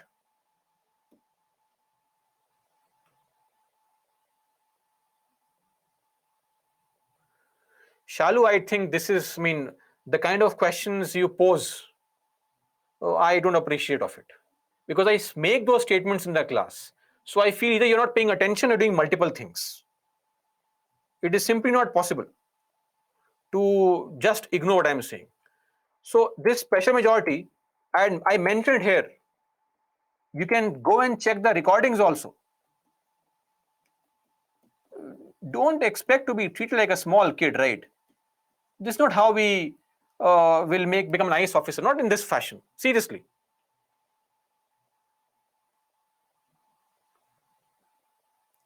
Rishandandor, of course, a legislature. ADCs are, compared to legislature, they have lesser resources. Now, so resource is what matters eventually. Prince, notice, how is a law made by notice? You tell me, please. When have we ever heard that the parliament has made a law through notice? Tell me. Give me one example.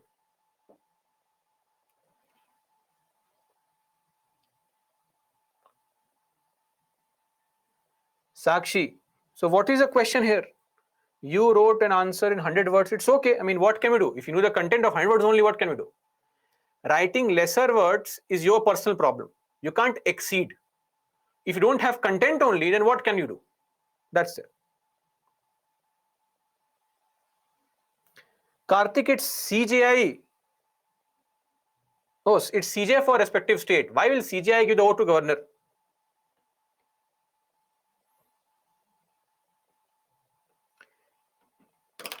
Yashika, I cannot. You have to study on your own. Why do you want me to be the bad guy? See, I've been receiving this question from a lot of people on the mail also with respect to revisions. Guys, firstly, let me tell you, of course, you have the tablet recording, you have the chance to appear for classes again and again and see all these videos. But one thing you don't understand, most of you, is that seeing these classes again and again is not revision. I have nothing against you. You sit for my class, it's great only. I have a bigger audience. I can crack more jokes, right? You all will rate me very nicely. I'll get a better rating also. It's all nice. The point is, I do not appreciate this. Because in the class, let's say of 3.5 hours, 1 hour is wasted in answering your queries, etc., breaks and all. This is wasted of time for you. Just for few points here and there, attending the entire class is not justified. And those points are not something that you will, if you don't remember, you will miss out on the examination. Rather, revise on your own. That is more important. This is what I find is completely missing. Revisions. Okay. So please make a timetable and fix a time for self-study. This exam will not be cracked through attending multiple classes. Even if God comes and teaches you, it will not have any effect on you until and unless you revise things on your own. I don't want to sound harsh, but trust me, any faculty can make an assessment of where you are going with the questions you pose. Especially those who have already taken my class. I know their names. I don't really like the questions they pose because I expect a lot from you. Maybe I misplaced my emotional expectations, but if I see a very basic question after attending a class 3 or 4 times, it feels disheartening. And I feel how far you are from the main examination. That's also there. So please have your timetable in place and please accordingly make provisions for the same. Arvankaru, what is this question? It is qualifying for everybody. Why not for, it is there for everyone. Yes, class complete, exit, only Gyan, nothing else. Shalja, leaderboard is distorted now. I asked a poll question. Not important. Answer to questions. So answer to your mock test questions will be sent to you in a couple of days. So that everybody gets to write the answers. And I hope you have written the answers after so much of pressurizing you. Prince, book for Polity MCQ. Why don't you see? I can't take the names of all these illegal platforms. Nah, understand it. So this is all intellectual property. If Byju's makes a material and you circulate it, it's an intellectual property. You can be jailed for that. So the point is, there are multiple websites available wherein you will get material or test series of various coaching institutes also. If not, why don't you call Delhi, some photostat shop? They'll give you material. They'll send you to your home, right? So online it's free. From Delhi, you have to purchase it. That's the only difference. But apart from it, there is a book by Lakshmikant on polity MCQ. Well, that's a very generic kind of book. I'd prefer if you try to solve more tests, mock tests of other organizations also. Shailja, how to increase, mug up more content, study more, Yojana, Kurukshetra, editorials, that's it. This will change slowly. Sarafuddin, Lakshmikant only has been prelims? Partly, yes. Even for prelims, but for prelims, if you mug up the entire book, not the entire book, some chapters are not important, then yes, you can solve around 70-80% questions from prelims. Definitely. That book is not meant for mains. It is meant only for prelims. So that's it. The Byju's book is the Lakshmikant book only. Monica, don't be scared, is all I'll say. Just write. Who cares? Nobody knows you here. Don't worry. You are just a name to somebody, so don't care. The beauty of anonymity is this only. Whatever you write, nobody cares. You'll get evaluated and you'll improve. If you don't write, you'll not know where you're wrong and you'll never improve. Okay, then what for mains? These classes for mains. So many topics which are not covered in the books for mains. Yojana for mains, Kurukshetra for mains, current affairs for mains, right? Editorials for mains.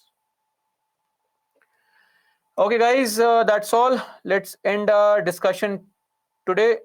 Roshan, what is the question, Roshan? Irregular financial devolution. Roshan, when the money is not being sent regularly, when the money is always being held up, center wants you to implement a scheme, they'll say, I'll send money, approve it first. Center wants some land approval, they'll say money will only be sent if you approve the land, right? Funds only come before election. After election, no funds are coming. That's called irregular financial devolution.